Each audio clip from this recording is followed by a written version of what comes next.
Hello and welcome to the Ice Guys, brought to you by the National Hockey Now Network. This is the show that takes you into the world of the National Hockey League. Every game, every day, from a betting perspective. With pro sports handicappers, Ian Cameron, Alex B. Smith, and various guests from the world of hockey and sports betting. And now, here's your host, Ian Cameron. Welcome to the Ice Guys Stanley Cup Playoffs betting preview bonanza. Saturday, April 15th. Ian Cameron, Alex B. Smith, our Saturday contributor, Kevin Beach, is back. And once again, back with us. He was with us for a show during the playoffs last year, helping us out to preview the first round of the Stanley Cup Playoffs this year. Eddie Lack, clear the track. It's Eddie Lack. No, that was the Eddie Shack line. I'm just using it for our guy, Eddie Lack. Eddie, good to have you back. What's kicking right now in the desert? Thanks for having me. Yeah, the weather's beautiful. I'm trying to golf as much as my wife will allow me, and yeah, we're obviously not having any playoff hockey here in the desert, but look forward to watching the rest on TV.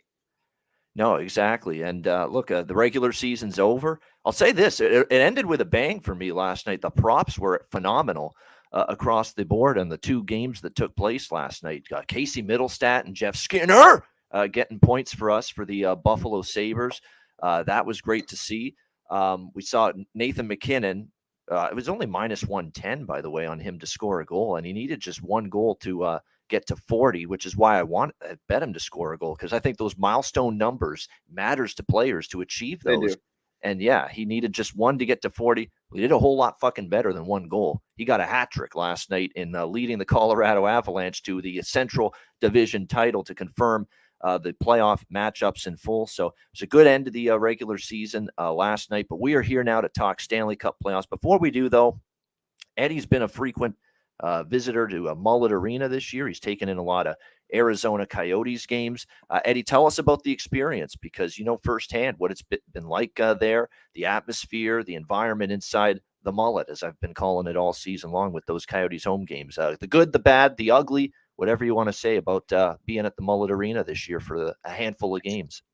Well, the good is obviously the location and the atmosphere. I mean, we talked a little bit about it before we went on, but for me, it's just 10 minutes to get there compared to like an hour when it was out in Glendale. So just the convenience of getting there is just so much better.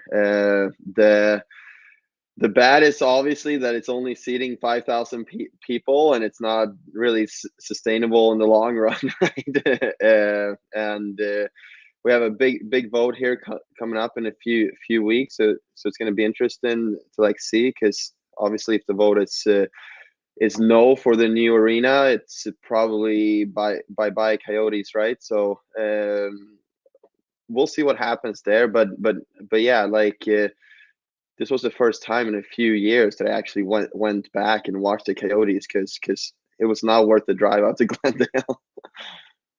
No, it's and you mentioned that going to Glendale, it's right in the middle of nowhere. It's a tough ask to get out there, and if you wanted to, tie one on, at the hockey game there in Glendale, you really couldn't do it because you got to have to drive all the way back. And even if you went there and had a bunch of drinks, you'd have to pay, shit ton of money for an Uber to get all the way back home. So yeah, makes it tricky for sure. By the way, I mentioned this in the tweet, obviously, Eddie, goaltender. So is Kevin Beach. So we've been ambushed by goalies here, Alex. It's a goalie brigade here on the show. No 5-hole jokes today. Nothing. Right, exactly. Nothing along those lines. We can't say shit regarding insulting our two goaltenders. But Kevin, Eddie both played the position, but Kevin, of course, Eddie is doing a lot of instructionals right now, teaching. Right, Kevin, how's that going? I know that's why you weren't able to join us last night. You had to fill in and coach last Saturday. How's that going? Yeah, no, it's been going well. It's pretty easy transition from playing. You're still involved in hockey. It's what you've been doing your whole life. So it's been good, but excited for playoff time here. My debut on the show was in the road office, so I'm excited to be back in the road office for the start of playoffs here. Yeah, this was flashback to Kevin Beach on the first time he joined us here on the Ice Guys from the vehicle office. Yeah, exactly. Yeah. The traveling the handicapping lab, if you will, and definitely it's a great spot. It's a great spot to get it done. You probably do your best work there, right? There's no distractions. You just you feel like you're outside, but you're still putting in the work. So it's the best of both worlds. Yeah, no question about that. Great job on the TV interview, Eddie, with the Vancouver, Arizona game. Yeah. I saw that with your old buddy, Dan Murph, on the Canuck broadcasts. You make the little joke about how Torts put you in net, and Torts probably felt like, what he said about Konechny. I really don't care what Eddie Lack said about that right there. That's probably what he would have been thinking if he knew about that. But yeah, did a great job on the interview. Now, we do have to talk a little about John Garrett retiring. Obviously, he's been the analyst there for Canuck games on TV for 20 years. I'm sure you interacted with him a little bit, and plus you've got the common interest, if you will. You got that little bond, if you will, as at the time you were goaltender for the Canucks, but he, of course, goaltender for the Canucks. Just different eras, way different eras, obviously. But do you have any Cheech stories, interactions that you had with him when you were with the Canucks? God, I don't know. It's been a while since I've been retired, and I played for so many teams. It's all a blur now. All a blur. No, but I love Cheech, and yeah, like he was. I feel that we have similar personalities, and like he was always smiling and giving me like a fist bump when I went on the plane after a win and stuff, and yeah, just like one of the great guys in hockey, and gonna miss him for sure. I wish I could throw my hat in the pile to like replace him, when he's retiring now. But I don't know if the Canucks want a stuttering Swede on TV every week, No, you did a great job, like I said, on Thursday night during the interview. And by the way, you talk about goalies just basically invading everywhere. John Garrett was the analyst for the Canucks. Eddie played there. Eddie then went to Carolina. Their analyst forever has been a former goaltender as well, Trip Tracy, down there in Carolina, who's also actually does a very good job. The only problem is I missed the man that was with him all those years, John Forsland. That was a big loss for Carolina. Of course, he's now in Seattle. But yeah, so we wish John Garrett well. What do you think about the Coyotes? I know you're right there, but I thought, Clayton Keller, hell of a season for him. I mean, if I'm the Arizona Coyotes, who I'm getting excited about? Logan Cooley. I am really, really excited about him joining this hockey team at some point. Watched him a lot at the World Juniors, in college, of course, in the Frozen Four just now. What a hockey player he could end up being at the next level. So there's some prospects in the pipeline for the Coyotes. We saw Clayton Keller have a big year. Barrett Hayton was good. Matthias Michelli. I mean, what an outstanding season for him. I mean, there's some people that might give him he's not going to win the Calder, but there's some people that could give him a few votes just based on what he did. But there's some pieces, at least, Eddie, with the Arizona Coyotes they can build on. Yeah, I think that's like that's the exciting part here, and they definitely have a lot of good young upcoming players that are gonna be or are already great players, right? I think the issue that they've been running into is that like they always seem to be in that spot where they have a lot of good upcoming players, but like when are they going to be able to keep those players when they're actually great and create a team that can win, right? Like that was like 2 or 3 years ago, right? Where they went to the COVID playoffs, right? And they did, yeah, beat Nashville. That was, yeah. Mm-hmm. And that was probably their best team that they had in 10 years, right? So yeah, it's tough. Like the new rink is gonna help if it happens, and I just hope that they can like prove that they have enough attendance that they can be a team that spends money on its players to like retain the good players and also get a few good free agents that are not 39 years old and or on long-term IR or right. Exactly. Yeah. That's they've still got a lot of, what they'd have to do. They've got to do something with the blue line. The blue line is still a train wreck for the most part for the Coyotes, and you can't survive in the National Hockey League just having your goalie eat that much rubber every single night. And every single night it was 35, 40 shots. being pelted at these poor goalies, Vejmelka and Ingram, all Yeah. season long for the Arizona Coyotes. So they've got to shore that up. They've got to suppress shots. They just got to, not spend as much time in their own D zone as they did all season long. But that's going to come, I think, with getting, upgrading the blue line, drafting well, developing well.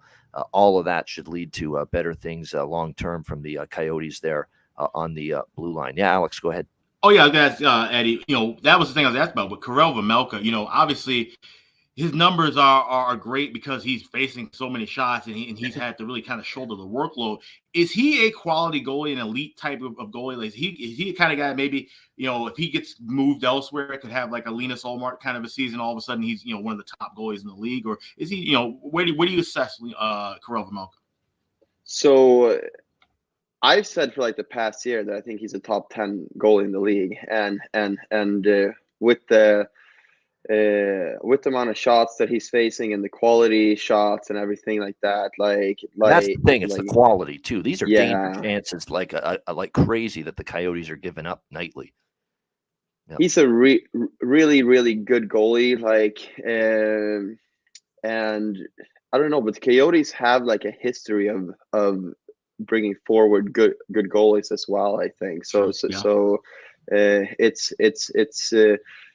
it would be interesting to see what he could do on another team, but I am hoping that he would stay here and I would have something fun to watch, instead. So right. I'm hoping that the team can just kind of go up to his level instead of him having to go somewhere else. Yeah, no doubt. What do you think, Kevin, with Karel Vejmelka? Is it just a simple case of, put him in Carolina instead of Arizona, where, the defensive play in front of the goalie is so much better, and he probably as a goalie could be so much better as well?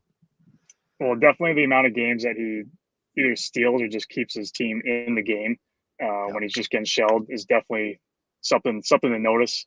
There is that adjustment where now if you are on a better team, you have to be able to play when you're not seeing as many shots.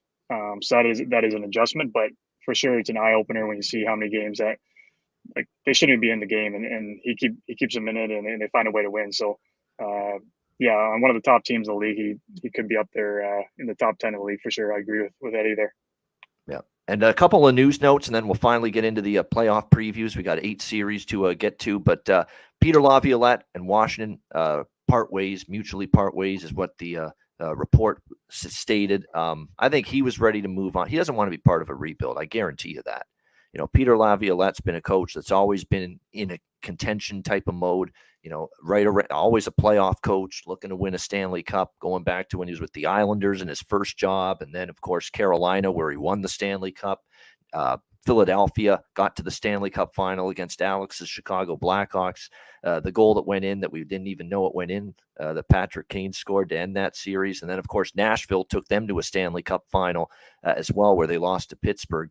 And here in Washington now, where it wasn't nearly as successful, but I think he didn't want to be part of a rebuild, and I think they were ready for a change as well, the management of the Capitals. So I truly believe it when it says, they parted ways mutually. I think that's probably how it played out. And Brad Larson also not coming back. He was let go by the Columbus Blue Jackets. So those are the words. And the problem now with Columbus is who's going to want that job?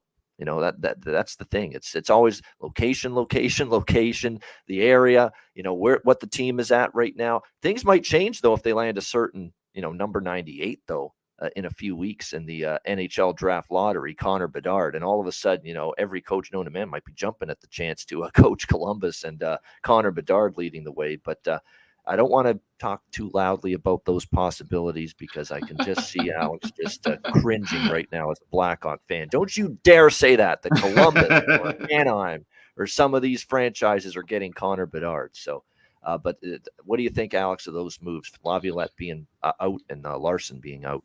Yeah, with Laviolette, like I said, he's not going to be, sticking around for what's going to be, I think, a lengthy rebuild for Washington, and especially once Ovechkin's done. That's when we're probably going to see everything just kind of, rebuilt from scratch. So it makes sense. He's an older coach and has been successful everywhere he goes, so he'll bounce around somewhere else. I said maybe if Columbus were to land Bedard, maybe he goes to Columbus.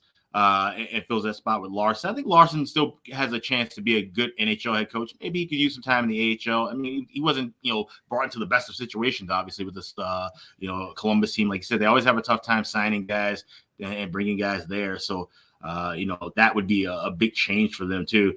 But with Washington, like I said, it's just going to be a while with them, and they'll need somebody who can kind of weather the storm. It's interesting. Luke Richardson's doing that right now.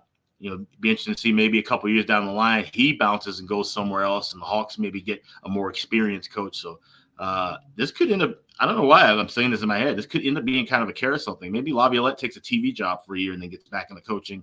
And like I said, I like what Luke Richardson's done with the Hawks, but I think he's that kind of a guy that can build a team. I don't know if he can really carry a team through.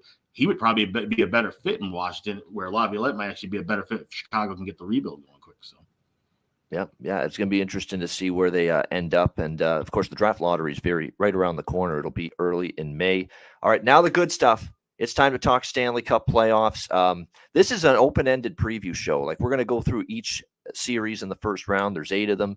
But whatever props you want to talk about, if you want to talk about futures to win the conference and the Stanley Cup, I've already bet a bunch of them, a few of them before the season. I had the one that's already gone is Calgary. Motherfuckers. But I'm still mad at them, Calgary. Sick of their 42 shots on goal every night and 1 goal to show for it. The Calgary Sternums, Eddie Lack. I don't know if I told you that already in our text, but I've called them the Calgary Sternums all year. And do you know why that is? Because they're so good shooting the puck right into the sternum of the goalie every single time. No creativity. They don't elevate it. They don't look for the top corner. They don't look to roof it under the bar. No, it's the Calgary Sternums because they shoot it right into the crest, right into the chest of the opposing goalie. It's been the running joke all year, Eddie, with the Calgary Flames for us on this show. Do you think it's a coaching or a player issue? It's. I think. Well, did Jonathan Huberdeau, like he said it in the press conference yesterday, did he lose his skills in 1 year to drop from 115 points to 55 in this season? That's an incredible drop, by the way, for Huberdeau. I think there's just it's a different fit because you can go fire wagon hockey in Florida if you're Huberdeau. Look at Kadri too. He comes from a system in Colorado where it's get up and go and get up into the play at all times. Daryl Sutter never wants that to be part of his team at all times. So it's an adjustment. And I think, the coaching and the style and the system that was implemented on those players, Huberdeau and Kadri, coming from those up-tempo, breakneck pace squads of Colorado and Florida last year. Bad fit, Eddie. I think it's a combination of both. I think it's more the system didn't fit him. And it's hard to imagine that 24 forwards and defensemen forgot how to look for shooting angles in 1 year. So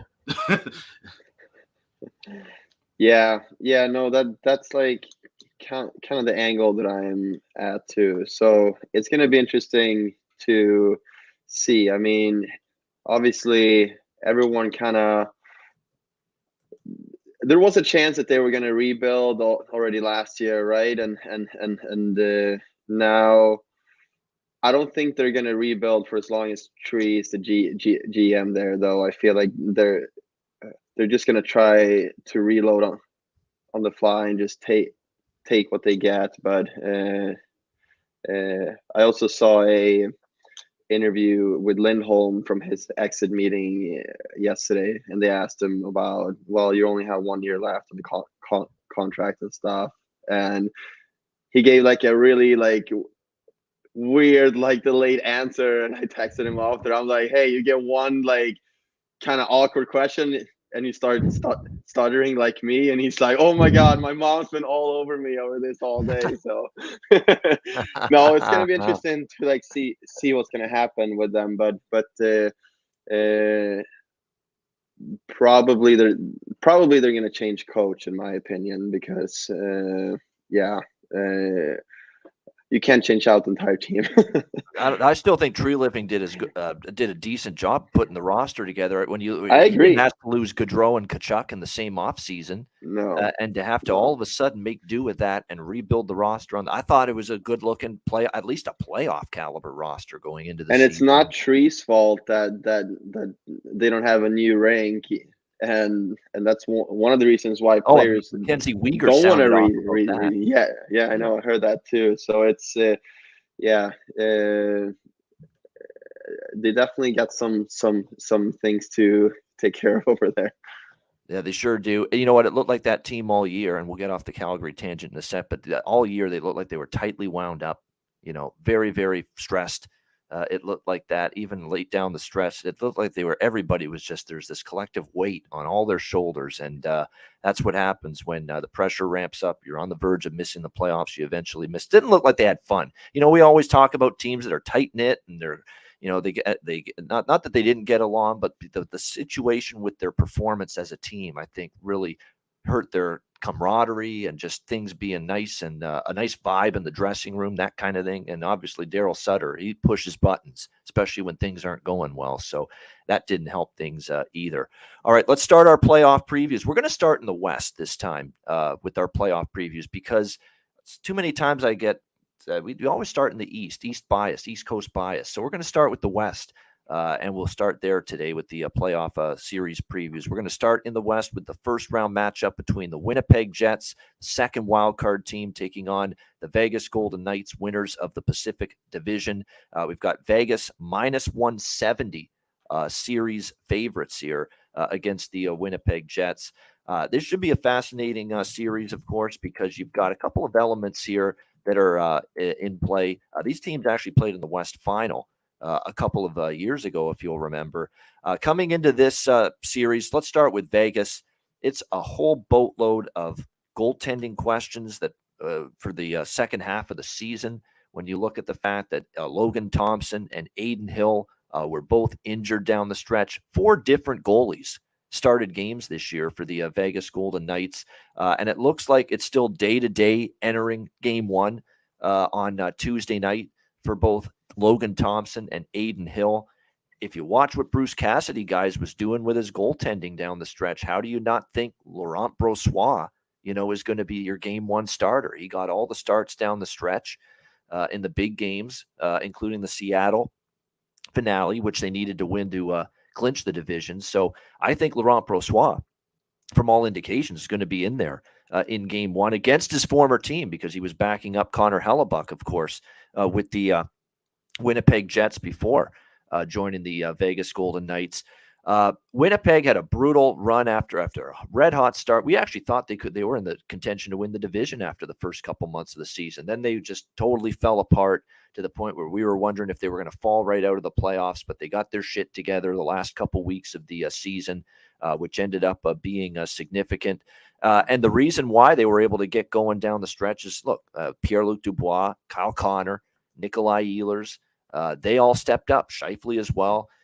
They got big contributions from those guys down the stretch. I mean, Scheifele finished the season with 3 straight goals. Ehlers was very strong down the stretch. He had points in 7 of the last 8 games. Kyle Connor, same thing. He scored some big goals when they were trying to put their clamp down on the wild card spot. So need those guys to step up. I think if you look at Winnipeg, in terms of their lineup, the forward group, top 6 is strong. I don't know how much you're going to get from the bottom 6. I like Adam Lowry, though, as a third-line center, and the job he can do at both ends of the ice, a great two-way center. Defensively, you look at what they have, and Josh Morrissey having a Norris Trophy candidate-worthy season. Pionk, Brendan Dillon, Dylan DeMello rounding out that blue line. Dylan Sandberg, and we'll see if Nate Schmidt, the veteran's good to go. For Vegas, I still think Vegas has the better blue line, 1 through 6. Martinez, Pietrangelo, McNabb, Shea Theodore. These guys have been around quite a long time. And we're going to get our first glimpse of Jack Eichel in the playoffs. This is going to be his very first time in the playoffs. He'll probably be fired up for it. This is a series where, more than anything, I haven't bet a prop yet. I think Vegas is going to end up winning this series. I think it's tough to gauge, because Winnipeg with Hellebuck in net and the way they were at least a little bit better defensively down the stretch, they could make this a closer series than expected. But I'm still going to side with the Golden Knights here to get through the Winnipeg Jets. I think in 6 is kind of what I have around my thought process about how long this series could go. So I might bet an exact games prop here in this Winnipeg Vegas series, the series to go to 6 games.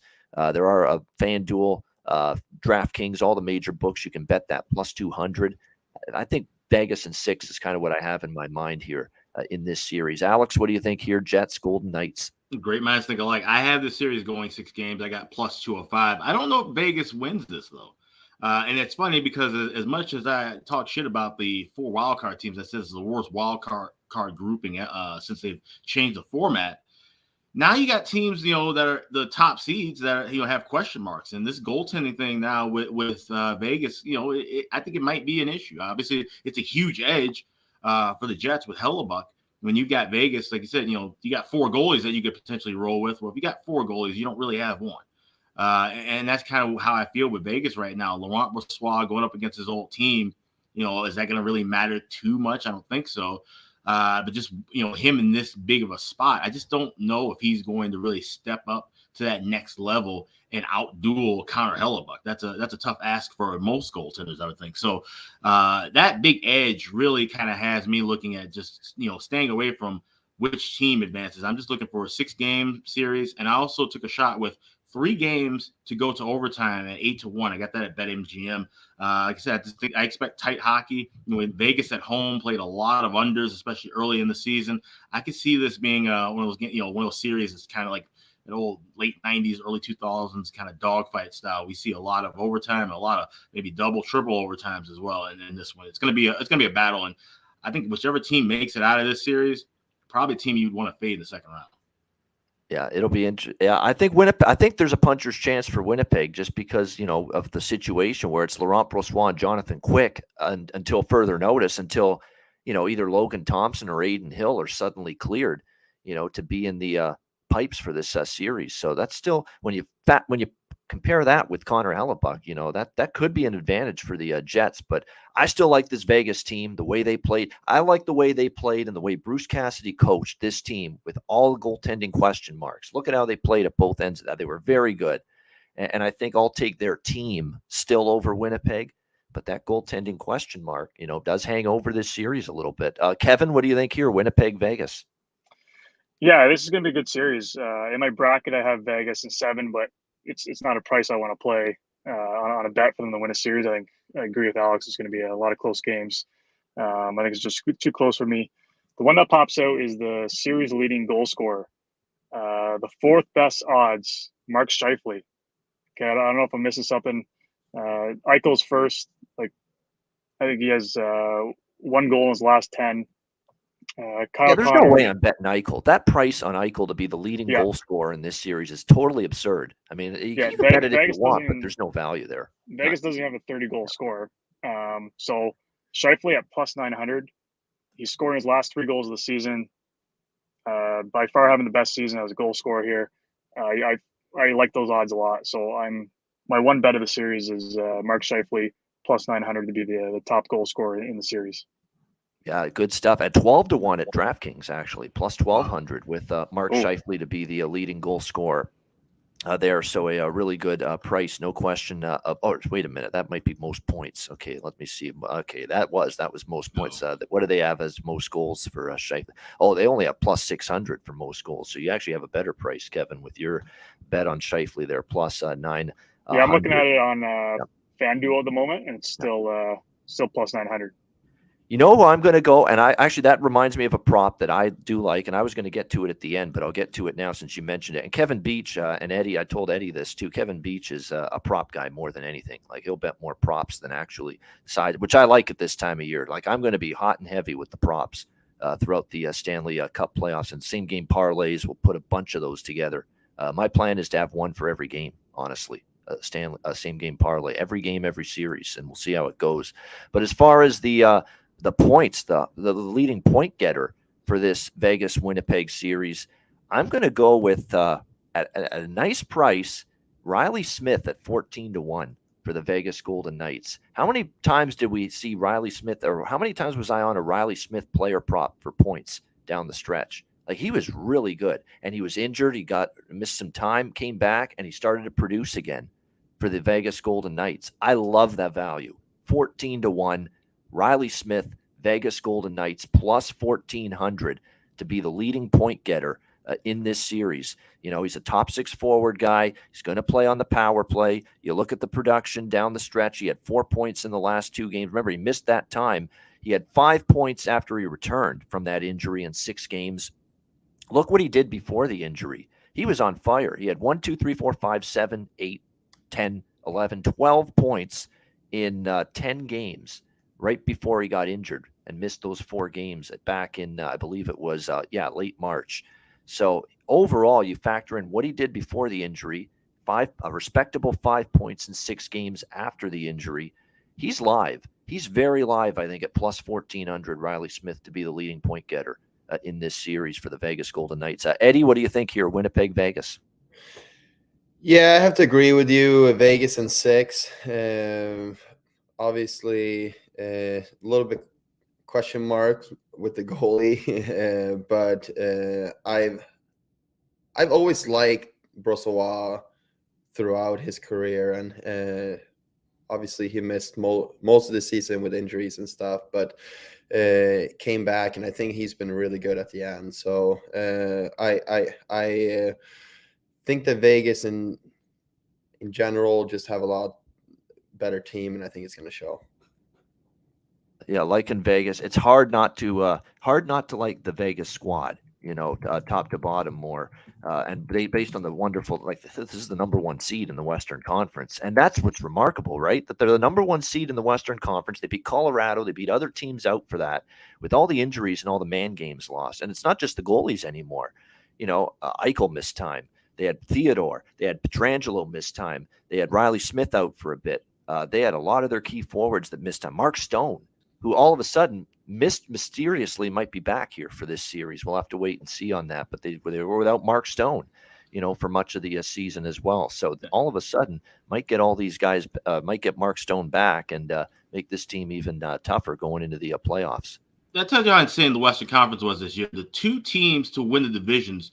I know Colorado had lost over 500 man games. I think it was somewhere around 450 for Vegas. So it shows you the depth that they have, and of course, great coaching, just great overall organizations. But that's a wild stat. Probably something you won't see happen too often. All right, we've got the Seattle Kraken and the Colorado Avalanche now. Next series in the first round in the Western Conference. Colorado minus 260 series favorites here against the Seattle Kraken. Colorado should advance, but I'm telling you what, not exactly inspiring performances late in the season at times from the Avalanche. Even last night against Nashville, the defensive game hasn't been as stout, I think, down the stretch for the Avalanche either. I mean, every time they had that great start against Nashville last night in the clinching game for the Central Division, and they just kept letting Nashville back into the game. And eventually they needed the Nathan McKinnon hat-trick goal to finally win it. So it'll be interesting. And as good as a season as Alexander Georgiev, has had for the Colorado Avalanche, coming over from the Rangers where he backed up Shesterkin, and good numbers, 2.53 goals against, 918 save percentage, first playoff foray for him, as a starting goaltender. Let's see how he fares there in that regard. Meanwhile, Philip Grubauer, the goaltender for Seattle, he has played in the playoffs before. So actually, he's got way more playoff experience, honestly, compared to Alexander Georgiev. So it'll be interesting to see, although it's obviously we know who the better goalie's been this year. It's been Georgiev. It's been another up and down type of season for Philip Grubauer, although he did show signs of finally getting it together down the stretch. And that gives you optimism here for the Seattle Kraken. He gave up 2 goals or less in 4 consecutive starts to finish the regular season, Philip Grubauer. So there's no doubt he probably played his best hockey of the season down the stretch. I think if you're Seattle, Jared McCann, who's been just incredible for them. Matty Beniers has kind of tailed off in the second half, and that's not shocking, right? Coming straight out of college, you're playing your first 82-game regular season. There may be something to be said about him hitting a bit of a wall.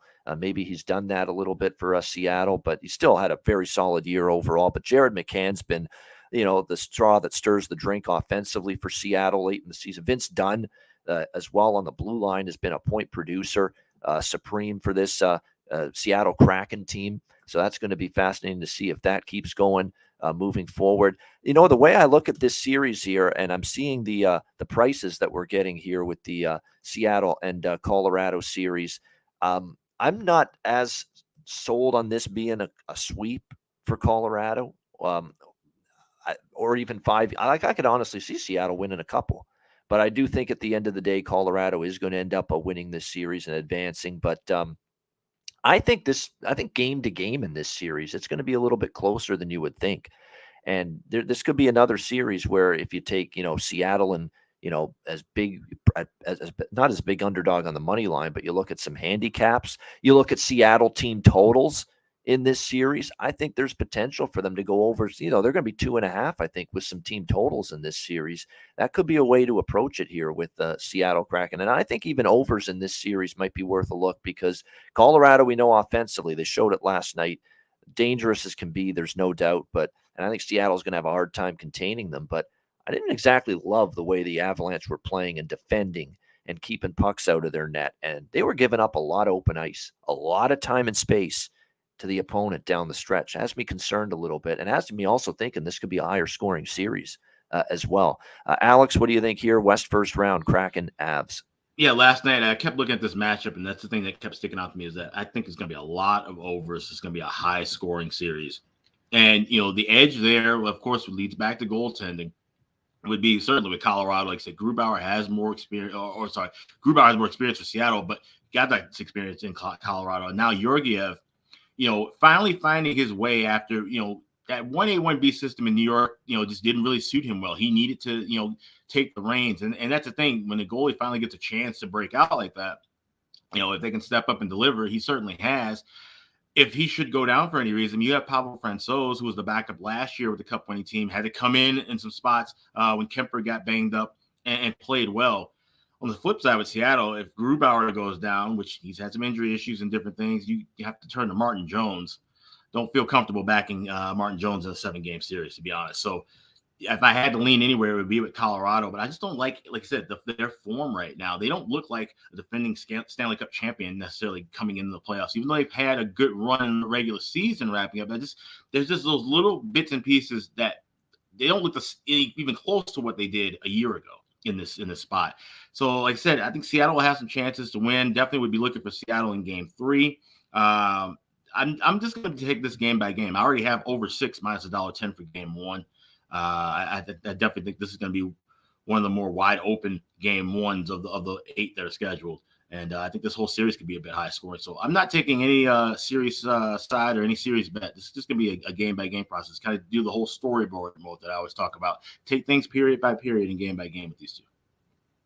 Yeah, exactly. Game by game. I know someone in our chat there, KSIN 780, Kraken playing with no pressure at all going into the series. Kraken plus 1.5 games. Series handicap for me to take this to 7. Wow.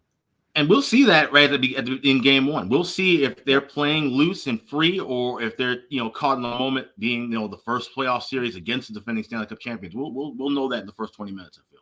Yeah, and how healthy is Cale Makar? It's true. That's going to be a big looming question going into this series because, again, he didn't play basically at all down the stretch. They say he's going to be back for the playoffs, but you're talking about a lower body injury. You're talking about he's been banged up in multiple ways this year, suffered multiple stints away due to injury. So, how healthy is – and Cale Makar, again, is such a big component for what makes the Avs go.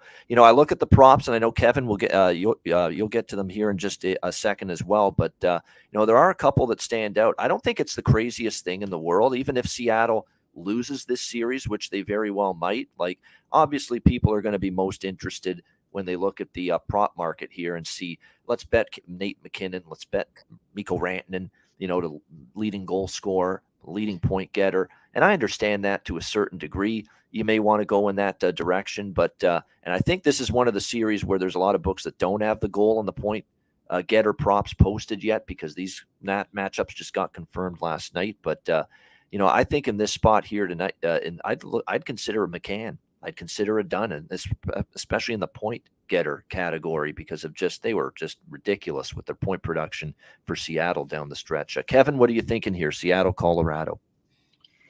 Yeah, actually props I haven't seen posted yet, so I'm still waiting on prices there. I'll be really interested to see what comes out there. In my bracket, I have Colorado on 5. I think they've been on too strong of a run, even though if they've been a little bit sloppy, if that body's in and out, they are getting healthier is supposed to be. I mean, Lehkonen just got back in the lineup. I believe Manson's going to be back. You know, he's been out a long time. Huge. Yeah. Makar's been in and out, so they've been dealing with that. I think they've been kind of resting him a little bit too. So kind of hoping he's a little more healthy there. The price I did find on FanDuel though was minus 235 for them to win. So I like that price a lot better than what posted here. But yeah, I think they're my vote to make it to the conference final. I think they're just too strong, and they've been doing this with injuries, you know, like the whole stretch here. So with these extra bodies, especially if Manson gets back in, Makar's back in, yeah, I like them to take care of business against Seattle. Yeah, that is so one thing. I will play that. I will play that price, even though it's a price to play. I'm confident enough in them that I will play that price for them to take the series. And and everybody's got their own opinion on what value is. Like Kevin just said, minus 235 for him's value. It's a good price in this series with the Avs, even laying a number like that. So it's up to each individual, definitely in terms of what they vision, you know, as value in the price as far as the series numbers. But when I look at it too, as well as for Colorado, talked about, like I say, I didn't love their defensive game down the stretch, but there is one guy that can instantly make it a lot better.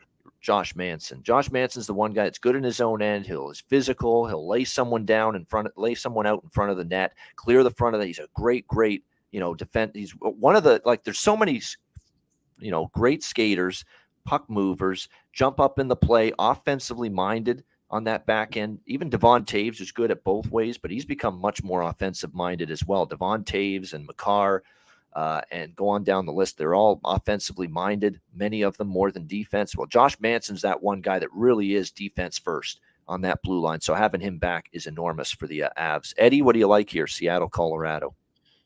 I like Colorado. It obviously depends what happens with Makar. I mean, he is one of the top players in the league. He was the best player in the playoffs last year. So to me, it all kind of depends how healthy he is and if they've actually been resting him and he's close to 100% here. I mean, I don't think it's going to be even close. I think it's going to be 5 games probably before Colorado wins. But big question mark with the health on a lot of players on Colorado, and that's kind of what we see throughout the board with teams that go far or win the year before. I mean, we saw how beat up Tampa Bay was in the finals last year too, right? So I think Colorado, and they managed to play some really good hockey with a lot of missed games from important players. So if they're just semi-healthy, I think it's just going to be like five games before this is over. All right, like in Colorado in 5. All right, Minnesota, Dallas. We've got Dallas Stars minus 140 series favorite against the Minnesota Wild. I hope Terry Edelman's not watching. He's not going to be thrilled about this, but I like Dallas. I do. I think it was a big missed opportunity for Minnesota to get home ice. I mean, they looked like they could win the division a couple weeks. Remember, they put that great run together. They were winning 2-1 games, 3-1 games, great defensive play. They were winning games without Kaprizov during that stretch. He was injured, and they still somehow, some way were able to, you know, still actually hang in there with Dallas and Colorado in the Central Division race. And I thought, man, they could still win this division and at the very least get home ice. Well, nope. They didn't win the division. They fell short of that, and they fell short of home ice. And I think it could come back to haunt them here in this first round against a Dallas Stars team. They're not there. I don't think, to me, there was many teams playing better than Dallas down the stretch. I mean, I was very impressed with the Dallas Stars. If you look at Dallas and their shortcomings last year when they lost to the Calgary Flames in 7 games in the first round, they were right there, but they were only right there because of Jake Ottinger. Let's be real. That series was all Calgary. It only got to game 7 because of Jake Ottinger's heroics in net. And the big problem they had last year was getting goals at key times. That was not a great offensive hockey team, Dallas Stars, last year. I think it's totally different this year for them offensively. They've got potency. They've got some offensive punch this year that they didn't have last year. Robertson has been incredible. Rope Hintz, Joe Pavelski, and I'll get to some props involving him in a minute for this series. Mason Marchment, Max Domi, Tyler Seguin is healthy again. Ben was good down the stretch. The young 19-year-old rookie, Wyatt Johnston. What an incredible first season for him. This guy hasn't even turned 20 years old yet, and he had 24 goals, 41 points in his first NHL season. Absolutely outstanding for the Dallas Stars. Now, the one thing that could turn this series in Minnesota's favor is goaltending of Philip Gustafsson being as strong as it's been much of the season. And he was very good. Let's give him his props. Philip Gustafsson had a great season for the Minnesota Wild. But I think when you look at how things stack up for the Minnesota Wild coming into these playoffs, I think the absence, quite honestly, of Joel Eriksson Ek is massive.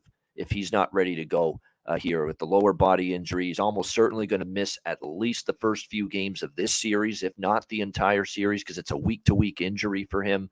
That's a guy that not only gives you offense, face-offs, great defensively, an outstanding defensive forward for this Minnesota team. He will be dearly missed for this squad. There's no question. And suffer, I think, even more at the defensive end. Now, he had a nice 61-point season, 23 goals, 38 assists, but his defensive contributions to this team are massive. Kaprizov will have to have a big series. Matt Boldy is going to have to be a huge impact game breaker for the Minnesota Wild. But, when I look at this series as a whole, I look at the Dallas forward group a little bit deeper, especially when you've got the likes of Faksa and Kiviranta on the fourth line with Dellandrea and Dodonov now on the third line. They've got some serious forward depth now. Heiskanen, Lindell, Hakanpää actually had a really nice season, in my opinion, for the Dallas Stars. So he's one of those physical defensemen that's actually played quite well for them. And you've got a guy in Jake Ottinger that showed the playoff spotlight was not too big for him last year. He's the reason they almost beat Calgary. So I think Dallas wins this series. I'm just going to play straight series price, -140, no handicap, no -1.5 games, nothing like that. Just win the series. I think Dallas will, and I'll take them. This will be my first official series bet of the series we've talked about so far. Dallas -140. Alex, Wild and Stars. So I have 3 series bets, and then I have 2 Conn Smythe related bets with this because Dallas is my team to pick for the West. I already have $550 in pocket for them to win the Western Conference. So I like Dallas here in 6 games. Basically kind of, I took 140. I actually got 122 at FanDuel, but I also have a little bit of 140 at another offshore book. So I have a combination of the two, because that 122 was just, that was just crazy just staring there. So definitely have to grab that. But it's 135, 140, 145 pretty much everywhere right now, and only going to go up seemingly. Also, like Dallas said, in 6 games. So I sprinkle a little bit on exact series. Dallas 4-2. I got, let's see here, +450, and then series going 6 games at +200. The Wild, like I said, it would have been better off playing Colorado, in my opinion. Now having to drop down, start on the road against the Dallas team. This is a Dallas team that has, beaten them a couple of times in playoff history. Obviously, it's so funny being out last night, and I even see it on Twitter today how a lot of Wild fans are saying, they should bring back the reverse retros, because they're playing Dallas and get that momentum going. Of course, everybody here in Minnesota hates the Dallas Stars for that reason, but it's just, it's unfortunate. Like I said, Joe Eriksson Ek, the only injury I think that's of a bigger impact in the playoffs, you could say Landeskog, like say he's missed a bunch of time. It had to be Svechnikov in Carolina. I think it's the same impact. Like I said, Eriksson Ek is going to be missed in literally every facet of the game, but especially I think you said defensively. I think his offense is going to be missed because he's that guy that gives you those dirty goals in front, right? He's the guy who, when it's empty net, 30 seconds left, and you need to force OT, he's the guy who usually gets that kind of goal. Or he's the guy in double OT who all of a sudden gets a deflection and scores the game winner. Like that, those little intangible things. He's that kind of a playoff player, and so to not have him for this series is massive. And then you flip it to Dallas. Like you said, Jake Ottinger can steal a series on his own, but he doesn't need to do that this year because they've got Jason Robertson, Rope Hintz, Joe Pavelski has kind of found the fountain of youth a little bit, scoring goals of late. This offense can They can dance with anybody, and they can play any kind of style you want. If you want to get into a 2-1, dogfight for 6-7 games, all right. Well, they got Ottinger to stick around with that. They got a decent defense. If you want to make it a track meet, and this is a 7-5, 7-4 kind of game, Dallas can bring that too. So every which way you look at this, Dallas has the clear edge. And like you said, the question marks in goal with Minnesota. We've talked about it ad nauseum for the last month and a half. We all believe it should be Phil Gustafsson getting the start. Not just because he's been the better goalie, but also just situationally, if you have to bring in the other guy, it just makes more sense to bring in the 3-time Cup winner and veteran Marc-Andre Fleury off the bench than vice versa, where Fleury gets, say he gets run out in the first couple of games, and now you have to rely on this kid who, last year only played just over 1,000 minutes. Now he's played 2,000 minutes this year, and now you need him to step up and save the series. That's a tough, order for a young guy. I just think you go with Gustafsson. He's the hot hand. And if you need to make the change, now you have someone you can rely on, in a higher pressure situation with Fleury. But with that all being said, Dallas in 6, I don't think this is, like I said, wild to get one of them at home. Definitely one of those games, one of those series where you might see a lot of OT because these two teams played OT virtually all year long in the regular season. You're reading my mail, Alex. You're reading my mind right there. Lots of draws. And this is one I wouldn't even look at playing the fixed guesstimation for overtimes. This is one where you just probably sprinkle it, individually every game. Is you just adjust how, whether it's a half unit or a whole unit or a quarter unit, how much you put on. But I'll probably have some piece of the draw in every game in the series. Me too. I'm right there. I'll probably be on the draw in every single game. And again, all you got to do is if a couple games in this series go to overtime, you're going to be profitable because the draws are plus 300 minimum. Great prices. And I was saying, Eddie, last night, I mean, basically my profitability has gone up tenfold this season in the NHL with these draw bets in the second half of the season, these games to go to overtime at plus 300 or better. Like, I know I'm sitting on over 20 unit season of profit so far in the NHL. There's no way I'm near that without the draw bets that have cashed for me here in the second half of the season. It's been a big part, of building that profit unit size up the way it has. And this is the penultimate series in the first round to look for some draws and games to go to overtime, because Dallas will win the series, but I think all the games are going to be competitive. They're going to be close games. They'll be 1-goal games a lot of the time. As far as the props go, which is a good segue to Kevin, there are a couple that stand out. As far as Conn Smythe, I can't turn down like a Jake Ottinger at FanDuel at 45-1. Like, if I think Dallas is going to make a deep run in this tournament, in the Stanley Cup playoffs, 45-1 for him to win the Conn Smythe is amazing. Even for Jason Robertson, 45-1. And if you really want to get creative and really go dive into the Ian Cameron bargain bin, you go to Joe Pavelski at 100-1 even, because what is Joe Pavelski? He's red hot coming into the playoffs. This guy was unbelievable down the stretch, scoring goals, collecting points. And what is Joe Pavelski as well? A playoff performer.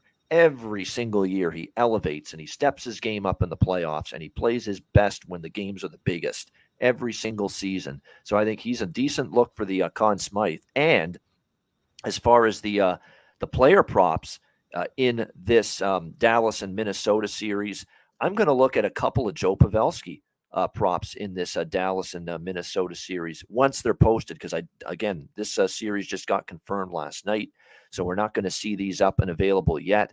But whatever the price may be, and I think it's going to be a decent price, I would say you'll get 10-1 or at least or better. Joe Pavelski leading goal scorer, Joe Pavelski top point getter in the Dallas-Minnesota series. I love it. I think it's a great couple. It's two of my favorite series player prop bets going into this series, going into the first round, I should say. Pavelski to be the top goal scorer in this series, Dallas, Minnesota, and the top point getter. Whatever, and I think it'll be at least 10-1 or better, and I'll be on both of them. Kevin, Minnesota. Yeah, go ahead. Oh, I forgot to mention that with Robertson and Ottinger, those are my two Conn Smythe plays that I grabbed, and I didn't get 45. I actually got 40-1 on both of those. But if you like Dallas to win the West, or you have that, you could take a unit and split it between Ottinger, Robertson, Pavelski, maybe throw in Rupe Hintz as well, because these prices are going to be cut in half, if not more, if they get out of this round alone. You're not going to get 40-1. Certainly not on Ottinger. If anything, probably go larger on Ottinger now, because that will turn into 15 or 12-1 just by them advancing to the next round. Yeah, exactly. You don't wait till the second round. You bet it now. If you feel strongly that they win this series and they make a deep run, which I think Alex and I kind of do with Dallas, yeah, this is when you want to bet them. Kevin, Minnesota, Dallas. Yeah, if I'm ever going to get on draw season, this is the time I want to do it. Yep. I'm going to be betting unders. I'm going to be jumping on those draws as well for individual games. I think this is going to be the best goaltending battle in the first round here. You look at the save percentage, goals against average. You know, they're both guys, Gustafsson and Ottinger, are the top of the list here. I think Gustafsson's going game one. Like, I don't think that's a debate at all. He's been so good this season. I think this is going to go 6-7. That Eriksson injury definitely hurts Minnesota big time. But I'm jumping on those draws. I'm jumping on those unders. I think this is going to be 2-1 games, even some 0-0 games going in the OT here. I think this is just going to be an awesome goaltending battle. Definitely not high flying with the offense, but as far as props, again, this is another one not posted as far as individual props for the series, and I'm waiting to get my hands on. But I'm just looking for the goalies just to show up here and kind of take control of the series, both of them. So it's going to be a fun battle to watch as a goaltender for sure. All right, from one goalie to the next, Eddie, do you concur with that? Like, it's going to be a great goalie matchup, one of the better ones. Because I'll say this about Gustafsson, I was not overly impressed in Ottawa, but maybe it's a case of, and we talked about this with Vejmelka, maybe you just go to a better team, better defensive team, and you're just going to all of a sudden feel more comfortable, play better, not face the same high danger chances. But it's all come together nicely for Gustafsson. I think he's improved, A, and B, is playing in front of behind a better defensive team as well. But yeah, it's a good goalie matchup. Do you agree, Eddie, here?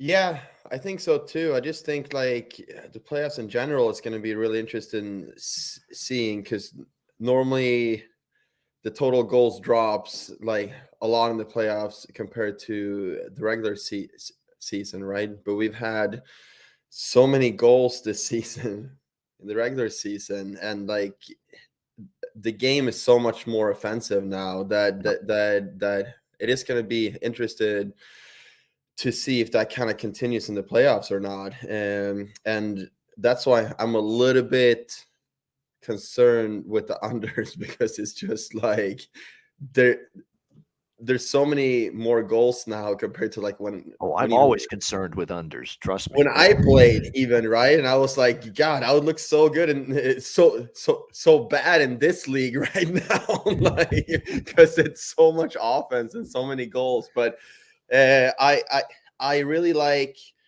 Dallas too. It's I kind of followed both teams for like the last 2 months here, and I know that Minnesota was missing Kaprizov for like a month, but Dallas is just trending upward while Minnesota is trending downward. So I think I have Dallas in 6 in this series. I will say this: Dallas has got to get the first goal in a lot of these series, because if Minnesota does, they're going to make it tough on them. And this is not an indictment of Minnesota. This is just, I really like Dallas as a team and the way they're playing and the potential for them. Minnesota's a capable outfit, and if they get the lead, we know they can shut it down and they can make it tough on you. And that's when they were rolling and ripping it up without Kaprizov. They were getting ahead, and they were, defending well with the lead and getting the saves from Gustafsson and Fleury when he started. So it's going to be important for Dallas to play with the lead in this series, because it's going to be a whole lot tougher on them if they give up the first goal and have to trail Minnesota in multiple games during this series. All right, the final series in the West, LA Kings, Edmonton Oilers. Edmonton minus 250 series favorite 2 years in a row for the Kings and the Oilers. Look, this is a team, LA, that I was thinking about a couple weeks ago could be a dangerous team and make a deep run. And they certainly can if they get past Edmonton. But unfortunately, I don't know if they're getting past Edmonton, because I've been incredibly impressed with the Oilers. All facets of their game. I think they found the playoff winning formula. They found a way to be comfortable winning 3-1 games. They've done it a bunch down the stretch, where they haven't always gotten the 6 goals, but they've gotten good defensive play. The penalty kills improved. Matthias Ekholm has been just a massive difference maker for the Edmonton Oilers on the blue line. A physical defenseman, good in his own end positioning wise. blocks a ton of shots. He's just everything Edmonton needed at the deadline to improve that blue line. And, of course, Stuart Skinner in net for the Oilers has been absolutely outstanding and has finally given them saves that maybe Mike Smith and maybe Mikko Koskinen in past years could not give the Edmonton Oilers. So they're playing great. I mean, you cannot match them forward-wise with what they've got right now with the Nuge, McDavid, Hyman, Kane, Draisaitl, Yamamoto. And keep in mind, Kane didn't even play great down the stretch. What if he gets going? Matthias Janmark nearly had a hat trick the other night. Nick Bjugstad has chipped in offensively, and he's very good at the other end as well since they got him from Arizona. Klim Kostin's been a nice fit. They've got a Warren Fogle, Ryan McLeod, Derek Ryan, fourth line. And don't be shocked if they chip in a goal or two throughout the playoffs. I mean, it's just all of a sudden there's no issues about the depth now up front for Edmonton. Their blue line, of course, has been improved with Ekholm being there. Bouchard has filled in. He's just taken over from Tyson Barrie. He's been excellent in terms of running the power play, stepping up in the play, getting all those minutes that were Tyson Barrie's before he got traded to Nashville for Ekholm. He's been excellent. Kulak has played better. Vinny Desharnais gives them more of a physical, bruising defenseman on the blue line. Darnell Nurse's play got better down the stretch. And like I said, with Skinner and net, it's tough. This is a great series. I think it'll be a tough series still for Edmonton, but I think they'll prevail. I'm going to sprinkle on 6 and 7 in this series because even though I like Edmonton, I'm super high on Edmonton and love the way they played down the stretch. LA will not be a pushover. LA will push them. LA is too good to not at least push this series, and I think they will, but they'll fall short. So give me Edmonton, and I'll sprinkle on the 6 games and 7 games props in this series so that if one of them hits, I'm profitable.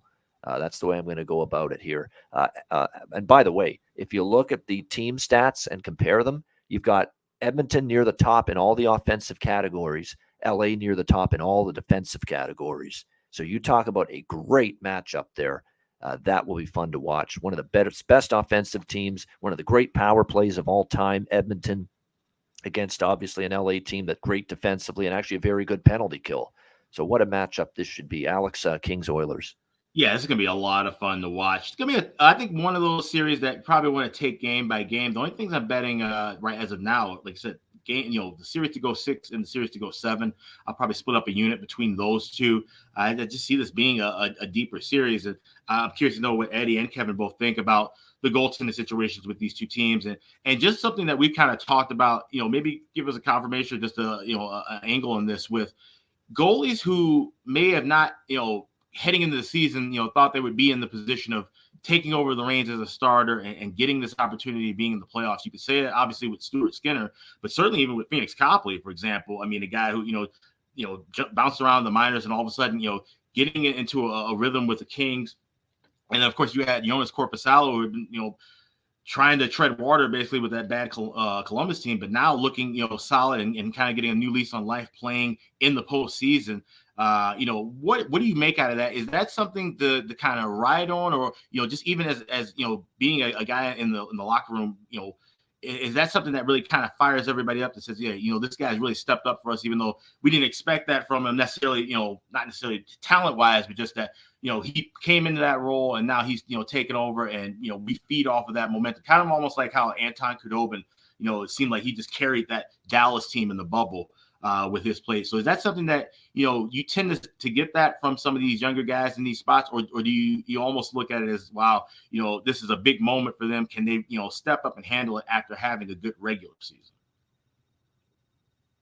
Yeah. Eddie, you want to take that? Me? Yeah, you got two goalies here. Sorry, I'm getting my TVs all put on because No, I think it's going to be a very interesting goaltending series because I don't think any of these goalies are elite. I think they're both Korpisalo and Skinner. I think they're starters in this league. I don't think they're elite. I don't think they're gonna by any means carry their team one way or another, right? That is my dog Panda. He's a little excited. That's all good. But no. Maybe we should be betting the Kings based on that. The underdog is howling here. We always say that like goaltending wins you playoff series, right? And I'm not Yeah. sure that that's going to be true in this series. I think timely goals and offense is going to win this series. And why would you bet against the best player in the league, right? So I have Edmonton for this. I think it's going to be easier than what people think. I think Edmonton is going to win in 5 games. All right, there you go. Liking Edmonton in 5. Wow. I'm giving LA a little more credit than Eddie is, but that's bold. 5 games. But I'll tell you what, Connor McDavid and Leon Draisaitl and Nugent Hopkins, too, 3 100-point producers on this same team this year. Absolutely incredible stuff, but a product of what Eddie said a second or two ago about this is just a more offensive team, this league these days, and a better opportunity to have that kind of stuff. 3 100-point players on the same team. Kevin, what do you think here? Kings Oilers. Yeah, I agree. And like a couple of weeks ago, I was a little more scared of the Kings here. I feel like they've fallen off and lost a little bit of momentum here. To answer Alex's question, like I think the Kings as a team did get a boost from Phoenix Copley, and I think it was a situation where his numbers were just so low. You look at Copley's season, like he was only .903 save percentage, and he went 24 and 6. So I think that was a big part of the team, just kind of finding their mojo, running with it, and getting a boost from a kind of journeyman, younger goalie, and just riding with it. So I think that was more the team than obviously he was solid, but I think it was a lot the team kind of rode that wave. It's maybe come down a little bit here the last couple of weeks of the season. I'm expecting Korpisalo to be their guy game number 1. But I like Edmonton with the price. I found a price on the series minus 225. So I like that price a little better than the 250 posted. I'm going goals in the series. I'm going to play McDavid and Draisaitl against the field. So I got McDavid plus 300, Draisaitl plus 550. So I'm going to split and play both those 2 guys against the field. Feel pretty good about that. The other one's a sprinkle in here. I did find Conn Smythe. I was going to go with McDavid. He was 1,300. Then I had McKinnon. Won the follow up was 2,100. I think those ones have moved since I checked it this morning. They have moved since I even looked this morning. So I think money's been coming in on them. But those are 2 I was going to throw on the Conn Smythe. And then I also have Western Conference to win the Western Conference. I have the Oilers at 450, and I have Colorado at 380. So those are kind of my plays there. So I got the Oilers on my bracket. I have them to win in 6. I do look for the Kings to take a couple, but I like the Oilers. I like the price in the series, and I'm going goals in the series. I'm going to go McDavid and Draisaitl against the field. Yeah, for me, definitely. I'm on Leon at 30-1. Conn Smythe I'm on Connor and Leon Conn Smythe as well, because obviously I think Edmonton's a real threat to win the West. And I'm on Connor plus 800 and Leon. Not a great price because I only bet it yesterday for Connor or with the Conn Smythe, but Leon at 30-1 as well for the Conn Smythe trophy as well, because I just think Oilers have that chance to go real deep, because for the first time I feel this is an Oilers team that looks like they're ready to win playoff style hockey. All right. And I haven't been able to say that in years. All right. There you go. That's the West. We're halfway home. We got the East first round to talk about in just a second. Shout out to everyone watching on YouTube. Hit the like button, and our podcast listeners, thanks for tuning in as well. We'll be back in just a second to talk Eastern Conference first round right after we hear from Gramco. Support for the Ice Guys is brought to you by Gramco. Whether you or your team's game is on the field, screen, racetrack, court, or the ice, Gramco is for the game. Grown by farmers who spent years developing premium hemp genetics, Gramco provides customers with consistent quality Delta-8 THC products ready for any occasion. Gramco currently offers numerous Delta-8 products, including vape cartridges, disposable vapes, pre-rolls, gummies, wake and bake coffee, and more. Gramco offers an enjoyable, legal high delivered discreetly and directly to you.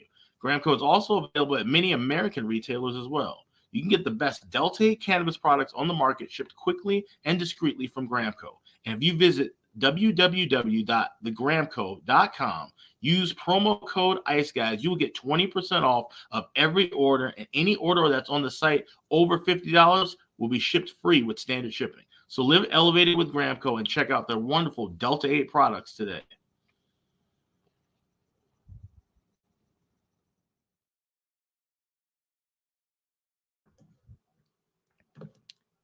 All right, we're back, and it is time to turn our attention to the East. First round, Florida Panthers, Boston Bruins.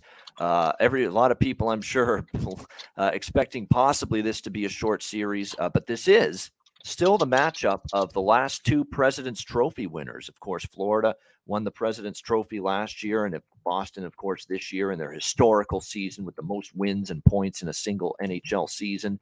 We've got Boston minus 320 series favorites in this one. Look, I think for Florida, there's so many question marks. I want to point out too about the LA series, Velarde and Fiala. I forgot to mention that. I wouldn't feel right if I didn't mention this. They didn't play down the stretch. I think they really need those two guys in that series to be healthy and ready to go, because I think they're going to need some offense. For as good as they are defensively, and Korpisalo might play well, I don't know if they're shutting down Edmonton completely. They need some offense. It can't just be Kempe. It just can't be Kopitar. And another thing I forgot to mention, I also bet that someone to have a hat trick in that LA Edmonton series as well, because I think it's very possible. And DraftKings has that as a prop there. They have the hat trick prop for every series. Any player to record a hat trick, it's plus 180. In the LA Edmonton series, I think there's a real shot, because Kempe just got a hat trick the other night. He could even get one. David always live for three. Yeah, so exactly. Kempe's had a great season, 40 goals. Connor's always a threat to have a hat trick. Leon, Nuge, all of them. So I like the hat trick prop in that LA Edmonton series. Anyway, getting back to Florida, Boston, I'll keep it brief here. Florida, to me, too many inconsistencies, but they did play well. They found lightning in a bottle with Alex Lyon, the Lion King, as they were calling him, down the stretch with his play in net. Matthew Tkachuk did everything in his power to get his team into the playoffs. They ended up getting there. Alexander Barkov missed some time, but he returned down the stretch, still had a 78-game season, even with missing some games this year for the Florida Panthers. Carter Verhaeghe, there's some good pieces up front, but when you look at the difference in this series, the difference is going to be, for all due respect to the run of Alex Lyon down the stretch. You're going up against Ullmark for Boston, who's the Vezina Trophy favorite. The Florida blue line just cannot match Boston. I like what I've seen out of Forsling and Ekblad, and Montour has been sensation. He's been their best defenseman. It's not Ekblad anymore, or at least this season it hasn't been. It's been Brandon Montour. It's been absolutely terrific for Florida, but they don't have the depth there that Boston does. Boston 1-6. It's remarkable what they have with Orlov, McAvoy, Lindholm, Carlo, Grzelcyk, Connor Clifton. It's just an outstanding blue line, 1-6. Lots of depth, very good in their own end. And I think even with their forward group, we talk about how great Marchand, Bergeron, Pasternak are. DeBrusk's had a good season now after all the fuss last year that he may not be back with the Bruins after last year. Zacha has been a great fit with this team. Had a terrific season playing with Krejci and Pasta. Hall, Coyle, and Bertuzzi. That's your third line, and it could be a very effective third line for the Boston Bruins. So I think it's just too much for Florida. I'm not going to say Florida gets swept. I'll give them a game, but I'm still going to end up saying Boston in 5. In this series, that they're just going to end up being too much. And I think the goal, as great as Alex Lyon a story as he's been, in the playoff spotlight, if he ends up starting, we don't know that. Bobrovsky could be back, but that's to be determined. I think it's just going to be too much for Boston. And there is a prop that stands out to me. There's matchup props that you can bet for these series as well at DraftKings.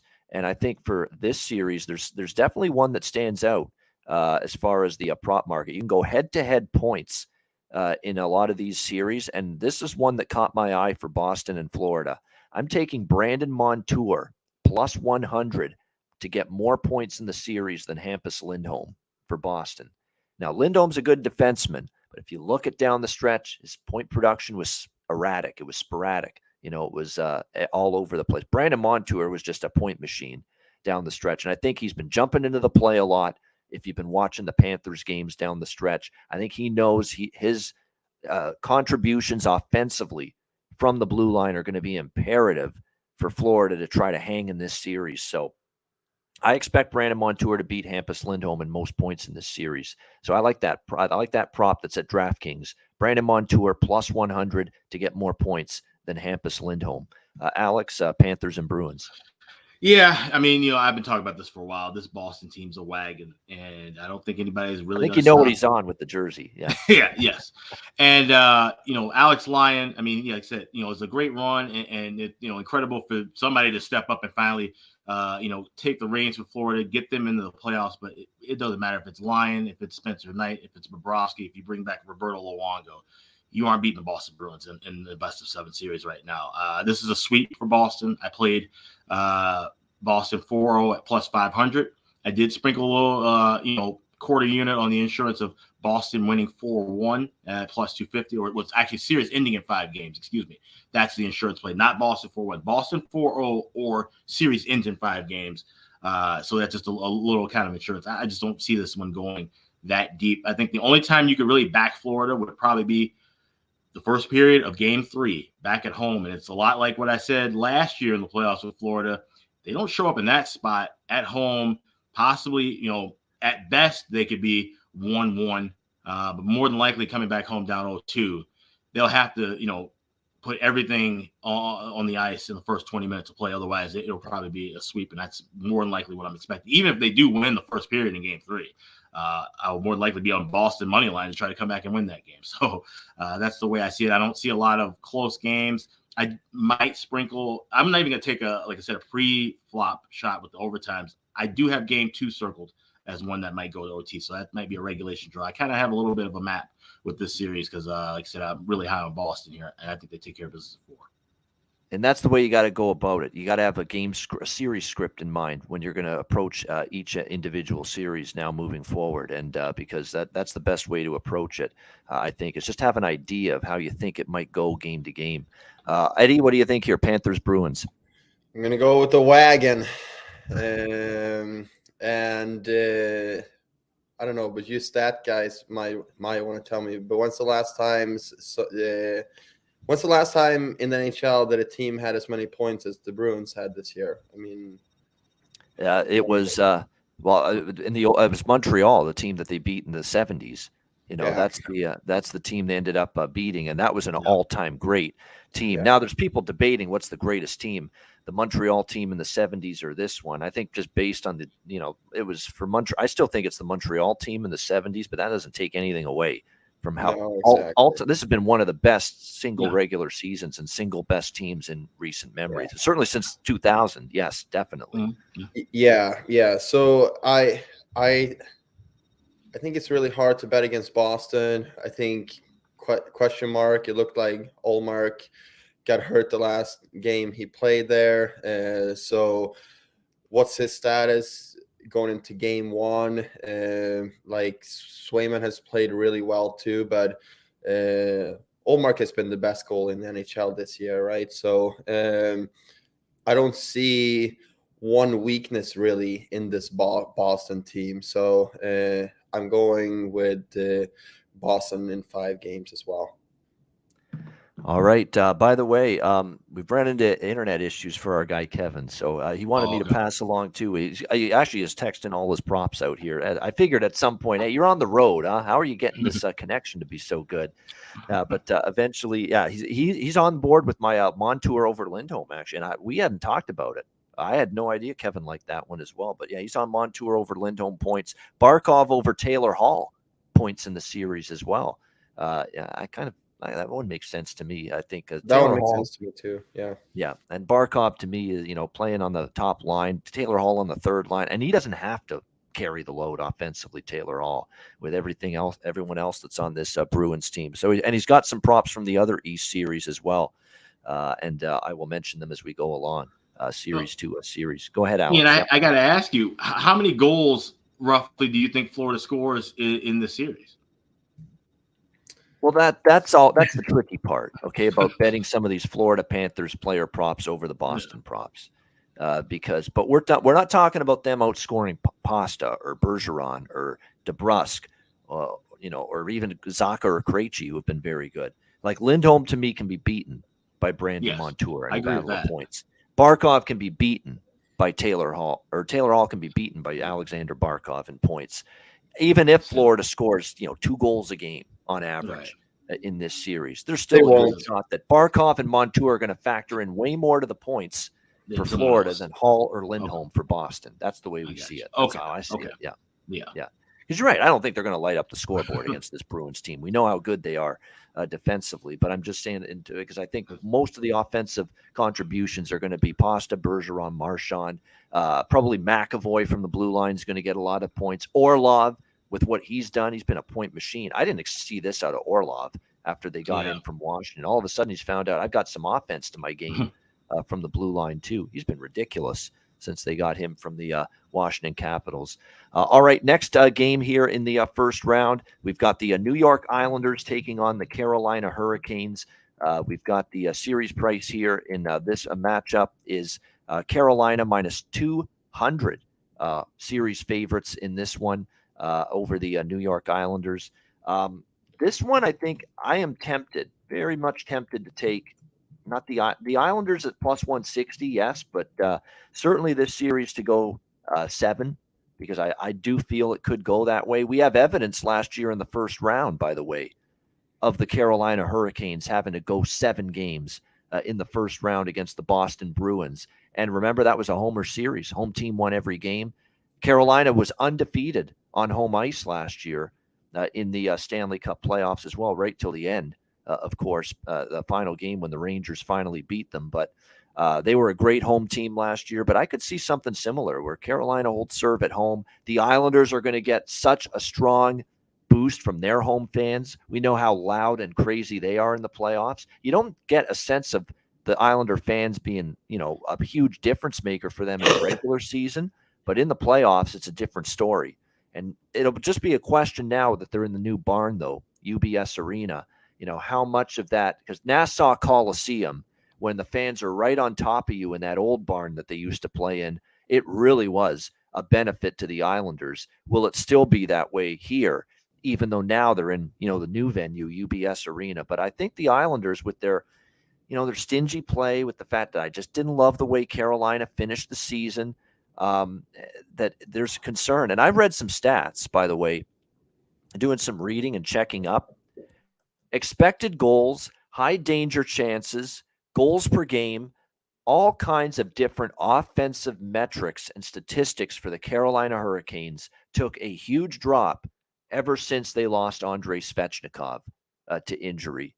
And that is something that's kind of hanging over their heads in this series. He will be missed. And what I think concerns me too about Carolina here late in the season is, a lot of the players they're now counting on, didn't exactly have, their best offensive finish to the season overall. I mean, even Sebastian Aho finished the regular season with just 2 goals in the last 8 games. My guy Marty Necas kind of cooled off a little bit. He only had a couple of goals in the last, 10 or 12 games during the regular season for the Hurricanes. Teuvo Teravainen with just 1 point in the last 8 games down the stretch for the Hurricanes. They're going to need more from all of these guys. Simple. You're going to need all of those guys to step up for the Carolina. Or Seth Jarvis even kind of cool off down the stretch offensively. So they need all of those guys to pick it up offensively.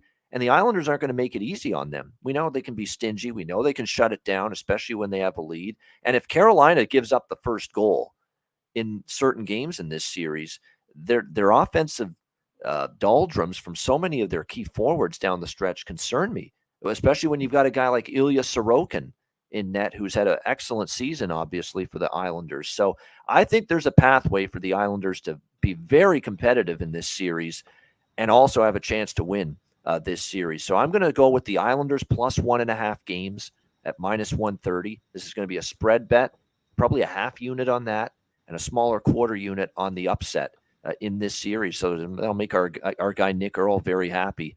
New York Islanders here plus 160. And remember, I have preseason futures on Carolina to win the East and the Cup. So it's kind of like a hedge because I've kind of lost a lot of confidence in them. Not that they're not capable. We know, and Rod Brindamore's a hell of a coach, but I've just seen enough from Freddie Anderson too. I think is going to be the starter in this series that I'm not comfortable with Freddie Anderson at this point in his career. I thought he gave up a lot of more soft goals. That he's five-hole Freddie, fucking five-hole Freddie down the stretch. that bothers me. Eddie, I don't know how much you got to see of Anderson this year. I'll ask you right now. He leaves the five-hole unprotected too often. And opposing players know that. And they have beaten him in between the legs so many fucking times down the stretch. And yet he's not making the adjustment. He's got to fix that because players know this guy leaves the five-hole exposed and we can slide it right between the wickets against him. He's got to make that adjustment. So I thought we weren't going to talk about five-hole, but I guess we only have one goalie now. So now you guys can just team up against me again. but no, I think couldn't resist. Freddie plays that game, and he's just trying to be so patient and read the game. And sometimes he plays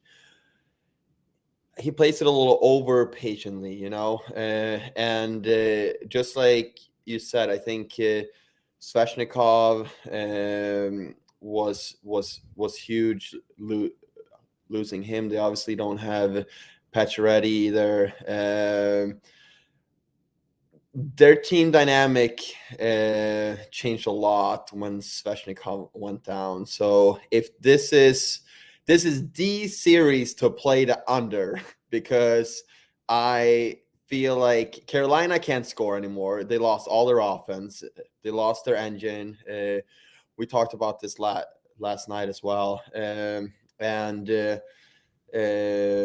Islanders, they obviously have one of the best goalies in the league. I don't know how this series will go. I hope that Carolina can figure it out and find out a way to score goals, but there's huge question marks, and like minus 200 is not appetizing for me at all. No, it's not. It's not appetizing for me. And like I say, I think there's enough concerns. Like if the Carolina's like minus 130 or minus 140 or even minus 150 in this series, I'm probably, Eddie, not betting the Islanders because I think that's more of a better representation of where this series should be priced. I'm not so sure this is where the series should be priced. They're pricing Carolina, I think, more on last year's success and 2 years ago than what we're seeing from them right now. And to me, that's too much. And we know one thing about this Islanders core, going back to when Barry Trotz coached this team. They can make a run. They've won playoff series. They've won multiple playoff series in years past in the Stanley Cup playoffs. So we know when they get in, they can be capable.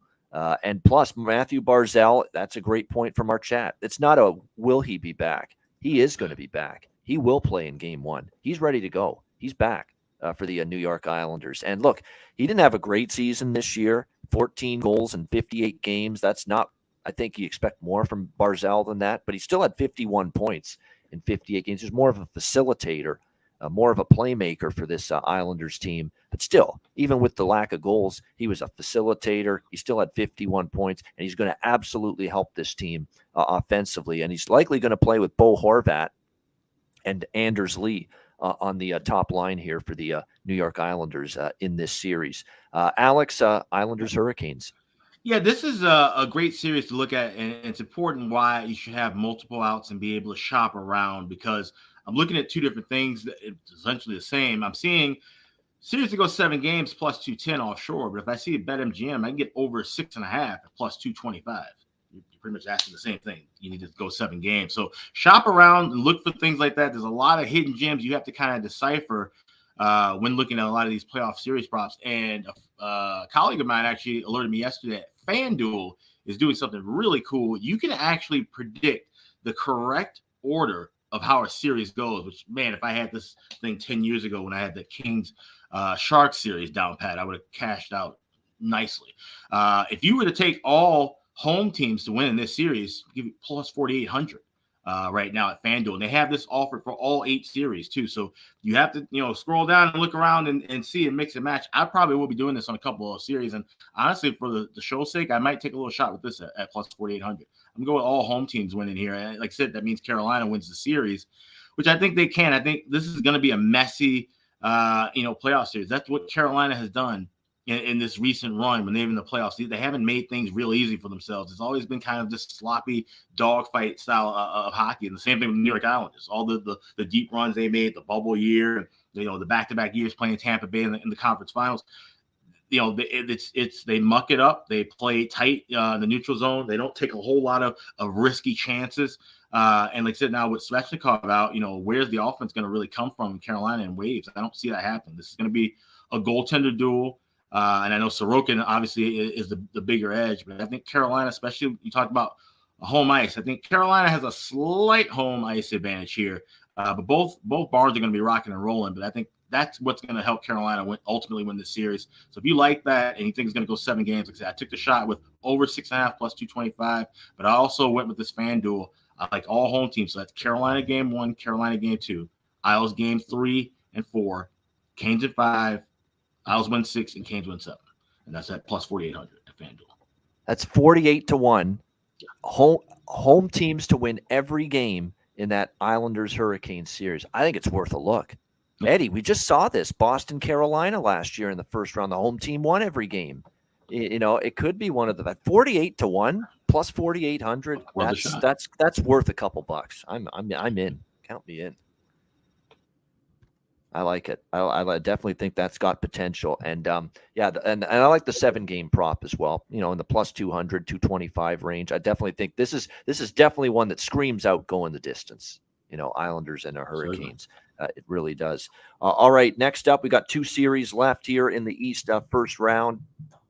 Next up, it is the New Jersey Devils taking on the New York Rangers. What a series this should be. The Hudson River rivalry, as they call it. It is back on, and I'm excited to see these two teams and all this firepower going head-to-head. We've got the Devils here at DraftKings currently minus 120. Series favorites. Now shop around because there's a lot of different prices, as Alex mentioned yesterday, involving this Rangers and Devils series. So make sure you shop around for the best price you can find here as far as this one goes. I'm on the Rangers here, plus 100. I like it. This is another series bet for me. To me, this is just, I like Shesterkin. I like the blue line a little bit better than the Devils, especially from a defensive standpoint. I think there's still a little bit of question marks about some of the depth players on the Devils. And as great as Dougie Hamilton is, can sometimes cough up the puck and make mistakes in his own zone. You've got Siegenthaler and Severson and, Ryan Graves, John Marino that are going to, and Luke Hughes. We'll see how he fits in. There's tough questions and tough decisions that are going to have to be made for a couple of teams. We'll get to Toronto in a sec as far as Matthew Nyes is concerned. But these college kids, just dropping them into the starting playoff roster right away in game 1, these are tough decisions. Is Lindy Ruff going to get Luke Hughes in the lineup right away here in the playoffs? So tough decision needing to be made. And it's hard to say no when you see him score the game-winning goal the other night against the Washington Capitals. So, and I know Jack Hughes is going to vouch for his brother, but he is still very young. But it'll be interesting to see if Luke Hughes cracks the game 1 roster here for the New Jersey Devils. Now, look, New Jersey's strength is obviously the incredible balance they have offensively. Tatar, Hischier, Mercer, Meyer, Hughes, Bratt, and that doesn't even go without saying, Miles Wood and Jesper Boquist and Eric Haula, players like that on the bottom 6 that can score for New Jersey. I mean, they've got obviously tons of depth offensively, but so do the New York Rangers now after the incredible wizardry of Chris Drury, who continues to do a great job as the GM. Kreider, Zibanejad, Patrick Kane, Artemi Panarin, the Breadman, Vinny Trocheck, Vladimir Tarasenko, the kid line, which stole the show for this Rangers team last year in the playoffs. Alexis Lafreniere with Philip Hedl and Capo Caco. They're together again on the third. That's your third line. And that was a lot of instances the best line at times last year in the playoffs for the New York Rangers. VC Barclay Goodrow and Tyler Mott, who's a very good fourth-line player. I just think there's a little too much there, the Rangers. There's a great sense of multiple guys that can play both ends of the ice as well. Lindgren, Adam Fox, Keandre Miller, young defensemen, but they got the playoff experience last year going to the Eastern Conference Finals. I think that's going to make them even better and stronger this year. Trouba, Nico Mikkola has actually played well since they got him from the Blues. Braden Schneider continues to get better. And of course, you got Igor Shesterkin, who was the Vezina Trophy winner last year, and to me is someone that has picked his game up big time after a bit of a slow start this year. So it's going to be a great series. I think it's going to be competitive. I don't think it's going to be easy for the Rangers, not at all. But at the end of the day, I think the Rangers are going to win this series, get it done. And this is another series where I'd sprinkle the 6-7 games and look for one of them to hit, and hopefully one of them does, and you end up turning a profit. What do you think here, Alex? Rangers and Devils, another good one. Yeah, it's going to be a lot of fun. Like I said, this is a great classic rivalry that goes back quite a ways. Those who remember the 94 series, that Eastern Conference Final. I think it might be that same kind of intensity, honestly. With the great run that New Jersey had this year, no one was expecting them to play as well as they did. Everybody was kind of expecting the Rangers to have that kind of a run. So now for them to meet up in the first round, I think it's going to be a heated battle. And this is one series I'm not taking anything pre-series. And I think this is going to be back and forth where if you like either side, you should be able to grab a hefty plus price, which whichever side you like. I expect this to go 6 or 7 games. I wouldn't be shocked to see New Jersey win game 1, and that's kind of what I'm hoping for. So then I can grab the Rangers to come back at a better price. I'm going to be looking more, like I said, just game by game with this one. The one thing I will take a shot with, as far as like a player prop to go, you guys probably knew where I was going here with this. Showtime, Sir Patrick Kane to score 3 or more goals at plus 145. He's been quiet, so far since joining the Rangers, but that's in the regular season. Like I said, trying to get everything acclimated. We're talking about a lot of offensive talent. It's going to take time for everybody to get into a rhythm, but we know Patrick Kane steps up when it's the playoff time, and that's what I'm expecting to see in this series. I think he's going to be the guy to really kind of lead the way here, and I don't know if it's going to be for the whole rest of the way. I wouldn't take a Conn Smythe flyer with him or anything like that. But I think for this series, he gets things rolling. I think that's how we're going to see if the Rangers are going to win this Eastern Conference and potentially win the Stanley Cup. I think it's going to be a different guy every series. I can see Patrick Kane this series, and maybe it's Tarasenko. And, of course, Shesterkin's going to have to play lights out for the majority of it. But I think Kane will be the star focal point in this series. I like him to get 3 or more goals. I didn't see him at DraftKings for most points, which is kind of interesting. I don't know if that was just something why he was left off of that list necessarily, but I would maybe take a small sprinkle with that as well. But I could definitely see this being a tight series going back and forth, and I'll be trying to attack this more from a game-by-game standpoint. Yeah, I think the one prop I like for New Jersey is actually Meyer to get more points than Kreider, just because I think the Rangers, they can get points from so many different guys. And Kreider to me is more of a one-dimensional, not one-dimensional. He can score 5-on-5, don't get me wrong, but a lot of his damage last year when he had that incredible season was with the power play. Let's not forget that. So I think Timo Meyer at a decent minus 130 at DraftKings to have more points than Chris Kreider. I like that prop. That's definitely one head-to-head prop I like. And there is one prop that Kevin Beach, who, of course, we've lost him due to internet issues in his traveling home show, as I like to call it, traveling road show. But the Rangers-Devils, Kevin Beach is on Artemi Panarin, most goals in the series at 12-1, plus 1,200. So Artemi Panarin, and to score the most goals here in this Rangers and Devils series. Eddie, what do you think here? A good one, Rangers and Devils. Well, I'm sitting here with my Devils shirt on, and I'm going to go with the Rangers because I feel offensively they are pretty evenly matched. But like we talked about before, I think that they're like pretty evenly matched on D2. I think that Rangers might have an edge there. But goaltending is going to be huge, right? And obviously, King Igor is the best goalie in the series, and I think that's going to show. I also think that Gallant is a better coach than Lindy Ruff, and it's going to be interesting to see this young New Jersey team playing the playoffs really for like the first time. I know that some of those guys were there the last time that they were in the playoffs with Taylor Hall and stuff when I was there. But the young core that they have is kind of like the first time that they're playing games like this together. Yep. And I think that to win in the playoffs, there is going to be a little bit of a learning curve to it, and they are going to have to take whatever they learned this year with them to next year. But that is my reasoning, and I have the Rangers in 6 or 7.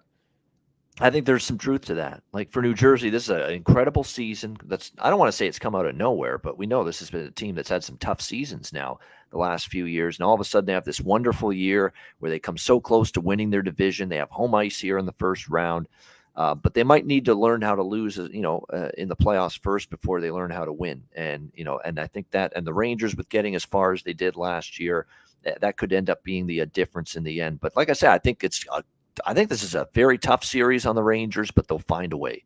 And so I'm on the Rangers. I think it's going to be a fun and like very, very well played series. And this is the one that I'm keeping my eye on in the East in the first round. And when I get to choose which games to like watch, this is the series I'm going to watch. And this will be a very good player prop series as well. I'm very much intrigued by game-to-game player props in this series. Same game parlays. I think we're going to have a chance to hit some of these 12-1, 15-1, 20-1 shots with same game parlays, which we got a couple of them down the stretch in the regular season. So yeah, this is definitely going to end up being a series that I think is going to have the potential to be very entertaining. I think the potential could be, we could see a lot of goals, but I think these teams are also shown the comfort and the ability to play 3-1 hockey. So I think it's not a foregone conclusion that every game will be high scoring, but it'll be interesting. This is definitely a series from a game-to-game perspective. I'll be interested to see how it goes, and I'll definitely be gauging the series in terms of certainly totals game-to-game, more than just saying, oh, every game is going to go over, every game is going to go under. I think it's definitely going to be game-to-game. You'll get a mix of overs and unders in that series. All right, the final first-round series in our massive Stanley Cup playoff preview show, Tampa Bay Lightning, Toronto Maple Leafs for the second year in a row. The Toronto Maple Leafs looking to win their first playoff series in nearly 20 years.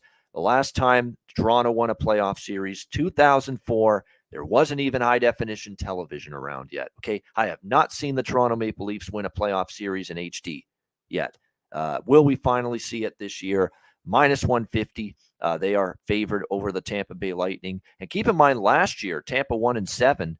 That was close to a pick 'em. Maybe even Toronto a slight favorite in that series. They're an even bigger favorite now entering this year's first round at -150. And the only thing that is just gnawing away in the pit of your stomach for me is the history of this franchise, that they have been unable to get it done in the first round. They've spit the bit. They've choked. They've done had all these horrendous first round series losses. And it's just, they haven't won in 20 years in the playoffs, a single series. Haven't won a cup in obviously 56 years and counting. No question. All of that we know. This is a franchise that has not had much success. But that's the only reason for me to say, yeah, don't pick Toronto in this series. Because everything you see with your eyes is that Tampa Bay has hit a wall. They're running out of steam. They've played mediocre at best hockey, at best, in the last couple of months. And I'm being kind. Like, they have not played well. And Andrei Vasilevsky's looked as human as he's looked in years. He's not been great. They've been shooting the puck high on him, which I always say, is the best way to kind of beat him, because you can beat him upstairs. You can beat a lot of goalies upstairs, but that's the one area you can get Vasilevsky.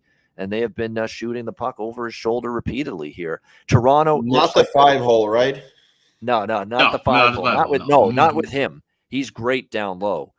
He is absolutely terrific. With lateral movement, stretching the pads out. He's got incredible dexterity. It's very difficult to beat Vasilevsky low. Shooting high on him definitely is the preferred route. But as far as Toronto goes in this series, there's no way you could objectively, you have to look at it and say they've been the much better team in the last month or two than Tampa Bay. They have. I mean, you look at it, Matthews, Marner, Nylander. I think Tavares has had a huge bounce back offensive season. No question. They've got depth in their forward group. They've got guys in every role now, guys that can score, guys that can check, guys that can play on the penalty kill, like Sam Lafferty, for instance, who they got from Chicago. We'll see if he's healthy enough to start. What will Matthew Nyes make this roster? And he didn't look out of place in the last few games down the stretch. And then you look at the blue line. I think this blue line's now a well-rounded blue line. You got your puck movers, Morgan Riley, among others. You got TJ Brody, your defenders on the blue line. You've got physical guys that'll knock someone down and really ratchet it up physically, will not allow Matthews and Marner to have physical liberties taken on them by the opposing team. When you talk about Jake McCabe and you talk about Luke Shen, who they got at the deadline, like they have every facet of what it takes to be a winning team in the playoffs covered with this roster. So if somehow they spit the bit, I'm not going to sign up and join that bandwagon, Alex, of let's blame Dubas. Let's throw him under the bus again for not putting this thing together properly. What more do you want the guy to do? He's gotten everything that you could ask for in this roster. It's on the players now to get it done. And to me, this is the opportunity for them to slay the narrative, slay the demons, and get the shit done. Because to me right now, they're a better hockey team than the Tampa Bay Lightning. But I'm not betting it. I'm not. Like I say Toronto's going to win. I'm picking Toronto. I ain't betting Toronto, and especially not at minus 150. What I might do is if Tampa somehow steals game one, we get an adjusted price on Toronto, then I might become a little bit interested in the Leafs, but not at this current price. As far as some of the props in this series, there are a couple, that stand out. I mean, even with Toronto, my pick to win the series, I mean, as far as the goal props for Toronto, Tampa Bay leading goal scorer in this series, Braden Point, 50 goal scorer at plus 475. It's never a bad option. I think for point getter in this series, it's not great value at all. He's, the co-favorite, but Mitch Marner, I mean, he's been in on everything that the Leafs have done offensively this year. 99 points in the regular season. I know it's only plus 330 for Mitch Marner to be the leading point getter in this series, but it still makes a lot of sense to bet it, in my opinion, because I think he's going to have a great chance to be that leading point producer in this first round series for the Toronto Maple Leafs. So I have not bet a pre-series position yet, but I'll throw one that I am tempted to bet here in this series here is the total games. And I might go with instead of 6 and 7, I might, because I do think there's an element of me that thinks Toronto could win in 5 or 6. Of the 5 or 6 games split at plus 200 and plus 265 and cash one, and you're profitable. I think I might go that route here in this Lightning and Leafs series. The biggest concern is, the forward group for the Leafs is as good as it's been in years for the playoffs. The defense, absolutely. This defense that they have right now, Toronto 1 through 6, is so much better than last year's. And you look at Tampa Bay. Now, Tampa Bay, the forward group is still Stamkos, Point, Kucherov, a red-hot Alex Killorn down the stretch, Cirelli, Colton, Hagel. You got to respect those players up front, still capable. But then you look at the blue line, and after Sergachev and Hedman, you got Darren Radish, Nick Perbix, an aging Ian Cole, who's kind of had a down season, Hayden Fleury. That's not a big-time blue line. You have to give Toronto the edge now on that blue line in terms of depth. But at the end of the day, you've got Vasilevsky, the world's best goaltender the last few years. And the one question in the back of everybody's mind for Toronto, as great as Ilya Samsonov was in the regular season, Sammy Samsonov, as I like to call him, can he do it in the playoffs? And if he stumbles, it's not Murray anymore backing him up. He's got his fucking injury issues. He stubs his toe. He's hurt. He has a hangnail. He's hurt. That's the way it is with Matt Murray these days.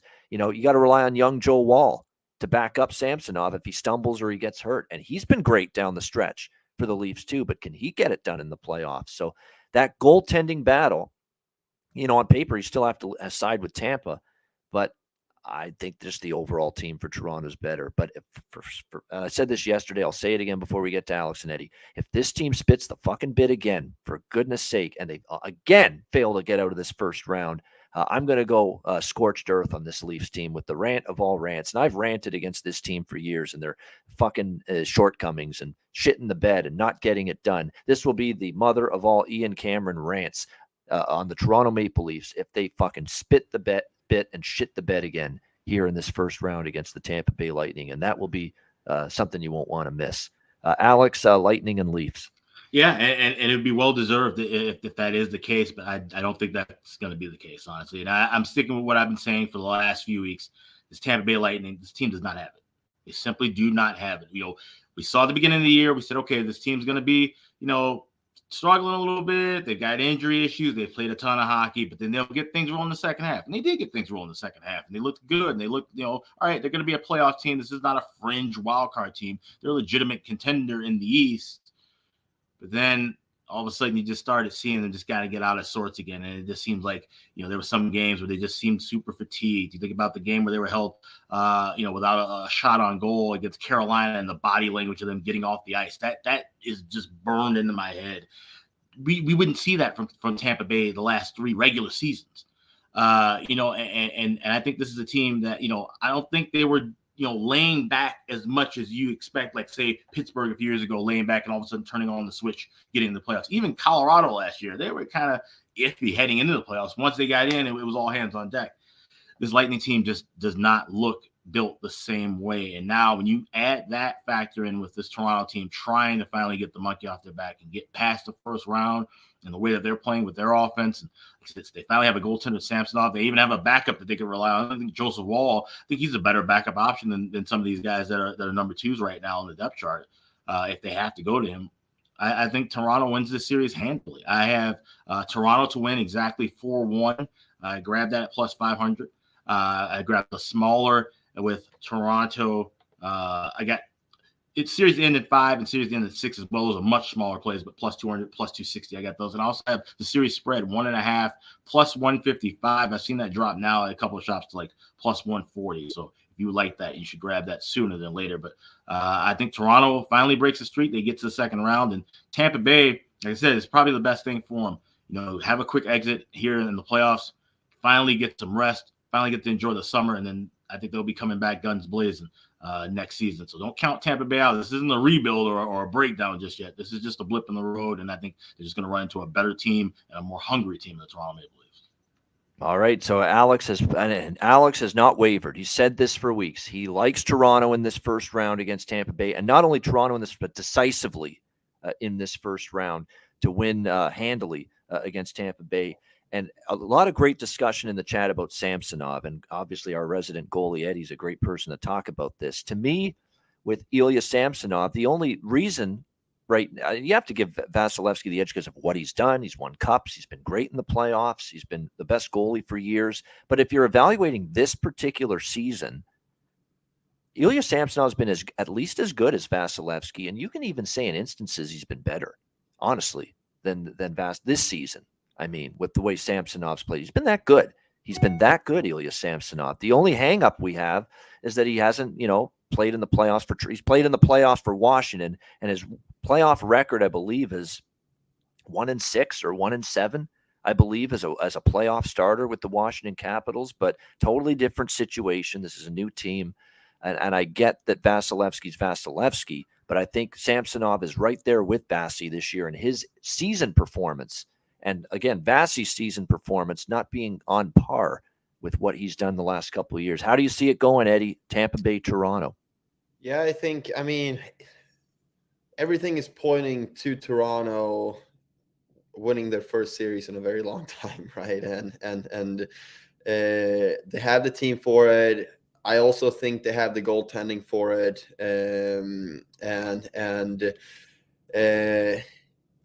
The odds are that they will probably win this in 5 or 6 games.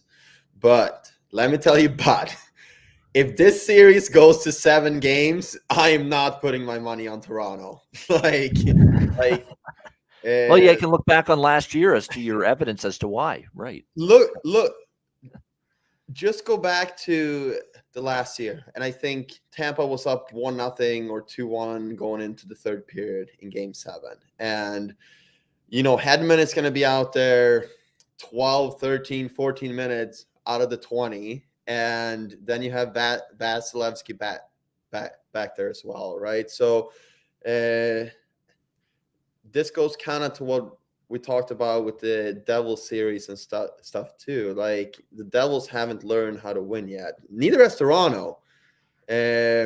But they're playing a team, and they've had years to figure it out. Toronto, yes, but they're playing a team that has extreme experience with what it's like to play in these games and how you win. And that is the only reason why I'm just a little bit on the fence with Toronto.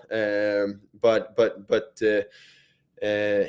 if they show that they've learned from past mistakes and their top players are playing like their top players, this series is going to be over in 5. But if it goes to 6 and then, oh my God, like we start to think like we have all this history coming up and the media there is not kind to their players by any means either, right? And then old demons are starting to come up. If this goes to 6, I'm 50-50. If this goes to 7, I'm like all in on Tampa. There you go. I think so. That basically Eddie Lack will have money on Tampa Bay if it's a Game 7 situation here. It's sounding like that to me. Yes, sir. Based on that, yeah. I mean, if you look at one team, but it's not just last year either with Toronto in Game 7s. The Boston Game 7s, going back to 2013, including a few years ago when they are actually up 3-2 against Boston in that series. They lost Game 6 at home, and then they lost Game 7 in Boston, a few years ago. That was trouble. The Columbus series, albeit in the bubble, couldn't hang on to a series lead. And of course, last year they lose, albeit 2-1. Very tough. Could have went either way, but they lost to Game 7 again. So you're right. Game 7, Toronto wants to avoid that, at all costs, probably in this first round series. There's no question. But that should be fascinating to see because there's no better opportunity for them, probably Toronto, to finally win a playoff series. That was awesome, that breakdown. And by the way, I just want to see if Kevin had anything on that Toronto-Tampa series as far as props are concerned. But I believe he had one. Did he? Let me just see. No, he didn't have any on that series, but he had a couple in the Carolina Islanders series that he sent along. Brent Burns at 41 to 41 plus 4,100. 41-1 odds to have the most goals in the series. Brent Burns for the Carolina Hurricanes. How about that? Going with a big plus price shot there. And he also likes a head-to-head matchup in that series. Brock Nelson to have more goals than Marty Necas in that Hurricanes Islanders series. And Brock Nelson obviously has been one of the best players all year for the Islanders. So not a bad prop look there. Brock Nelson over Marty Necas. Yep. In goals. Yep. I think that's not bad as well. You're right. And I think that is probably at DraftKings. Let me just see what the price is on that head-to-head goals there. Minus 110 for Brock Nelson over Marty Necas for most goals in that Hurricanes Islanders series. So Kevin Beach is liking that prop there as well. All right, just before we wrap, Stanley Cup and conference futures, just to recap. Preseason, I took Edmonton to win the West and the Cup, New York Rangers to win the East and the Cup, Carolina to win the East and the Cup. Those are the three that I have alive before the season started. I placed those back in October. I have not bet any futures since then.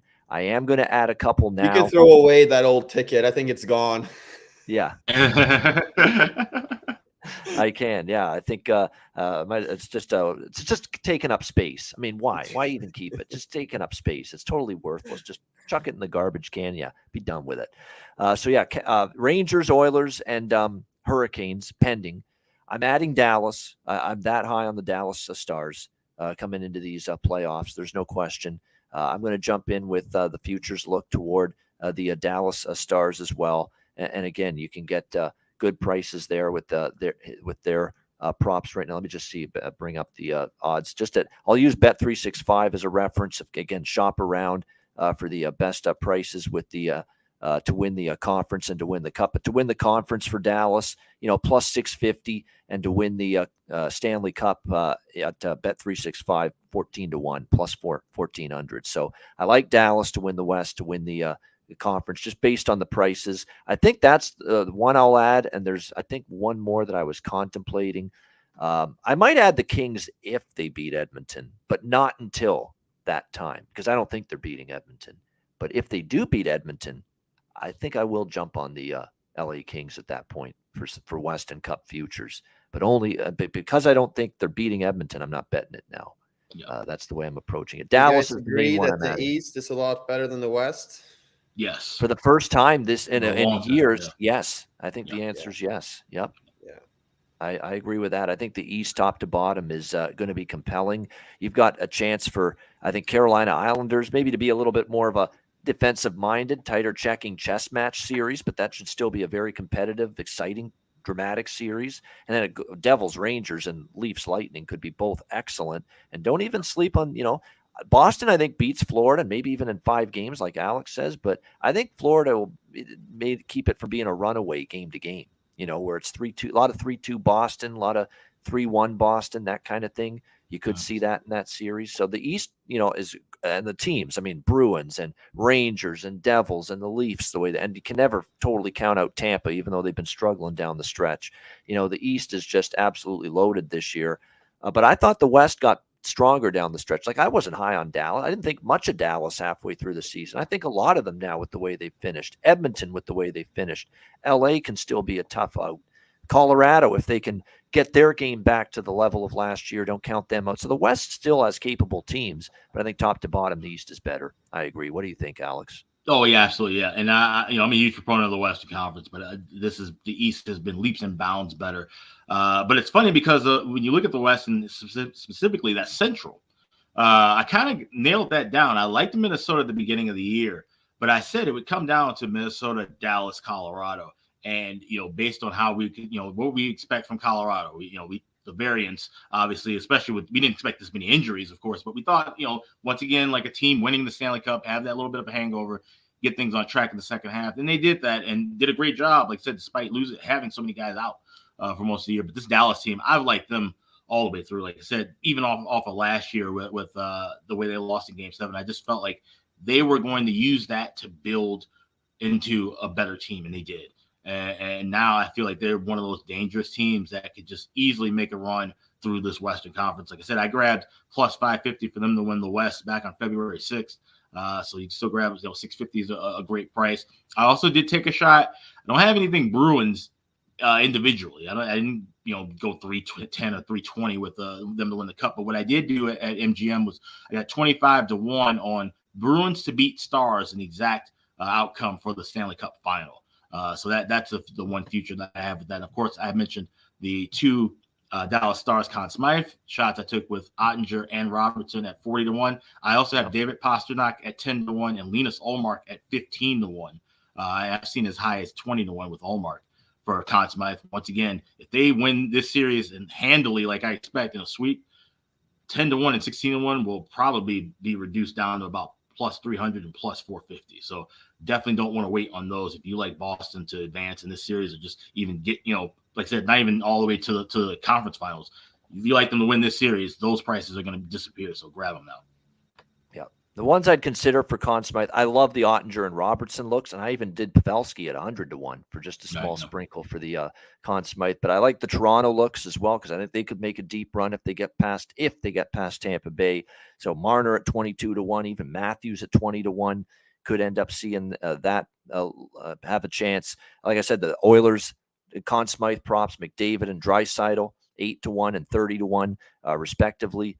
Those are the ones I would kind of look at here more than anything else. And again, you want to be picking teams and betting players to win the Conn Smythe Trophy that you think are going to be in the Stanley Cup final, obviously, and have a chance to win the Stanley Cup. So I think they all have great possibilities. But we're going to get to best bets to wrap it up here for this great preview show. Eddie, appreciate it you staying on with us too for a couple hours. I figured it would be that long. But anything you want to say, Eddie, before we get to best bets to wrap it up? No, just thank you so much for having me on, and I truly believe a team from the East is going to win, and if I were to pick any futures, it would probably be Ullmark or Pasta for the Conn Smythe. So that's I don't know what the odds are, but that's kind of what my gut is telling me. Yeah, Pasta's right at the top, 7-1. Yeah, and then Ullmark anywhere between 15 to 20-1. Yep. Yeah, but now we don't even know. Is he going to start the first game? So, yeah. True. Yeah. Interesting. Yeah, it definitely is, and we'll also hope for a great playoffs and exciting playoffs. And again, we're going to have you covered on the Ice Guys show throughout the playoffs. Daily shows continue. We'll break down every game, sides, totals, player props, everything for the Stanley Cup playoffs. And again, we're off tomorrow. There's no show tomorrow, but we'll be back on Monday, and we'll get you ready for the 4 game ones taking place on Monday night. Shout out to everyone in the chat for watching. Hit the like button, and to our podcast listeners as well. Back to wrap up our Ice Guys Stanley Cup playoff preview show in just a moment, right after we hear from Manscaped. Support for the Ice Guys is brought to you by Manscaped, who is the best in men's below-the-waist grooming. Their products are precision-engineered tools for your family jewels. Manscaped's Performance Package, the ultimate men's hygiene bundle. Join over 7 million men worldwide who trust Manscaped with this exclusive offer for you, 20% off and free worldwide shipping with the promo code ICEGUYS. That's promo code ICEGUYS at manscaped.com.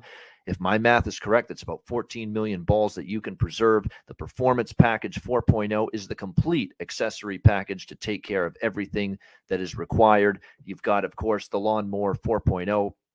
Takes care of your facial hair and among other things. You've got, of course, the Weed Whacker. I'm approaching 40. Nose hair has become a major issue. It pisses the hell out of me. I need to take care of that shit, and the Weed Whacker can help you do that.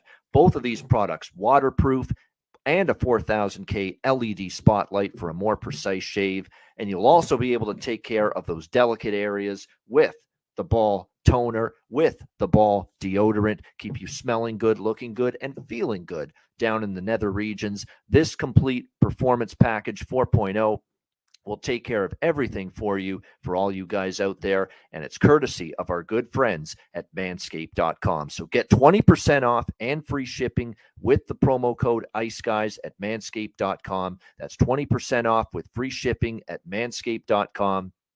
And use promo code ICEGUYS. Unlock your confidence and always use the right tools for the job with Manscaped.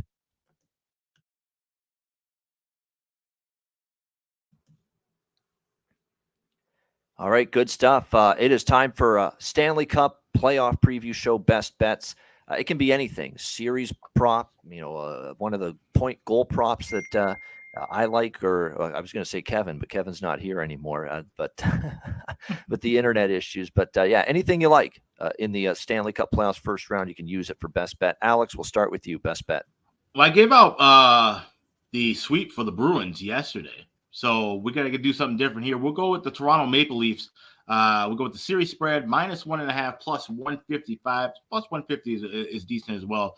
Like I said, this is their time now to get out of the first round. This is a weakened Tampa Bay team, and I think Toronto's going to pounce and take care of business within 5 games. So let's lay the 1.5 on the series with the Toronto Maple Leafs, plus 155. That is my best bet for round 1 of the playoffs. There you go. Toronto Maple Leafs -1.5 games, plus 155 against Tampa Bay in the first round. Best bet for Alex B. Smith. We just did the Manscaped ad. You got to have big balls to deal with Manscaped, Alex, to be picking Toronto in the first round of a Stanley Cup playoff series as a best bet material. But I wish you luck with that. And honestly, I think this has got to be the year for them to finally do it if they're going to. Eddie, best bet for you. I have the Oilers to make the conference final, and I really think they just got it together this year. And yeah, I got the Oilers to make the conference final.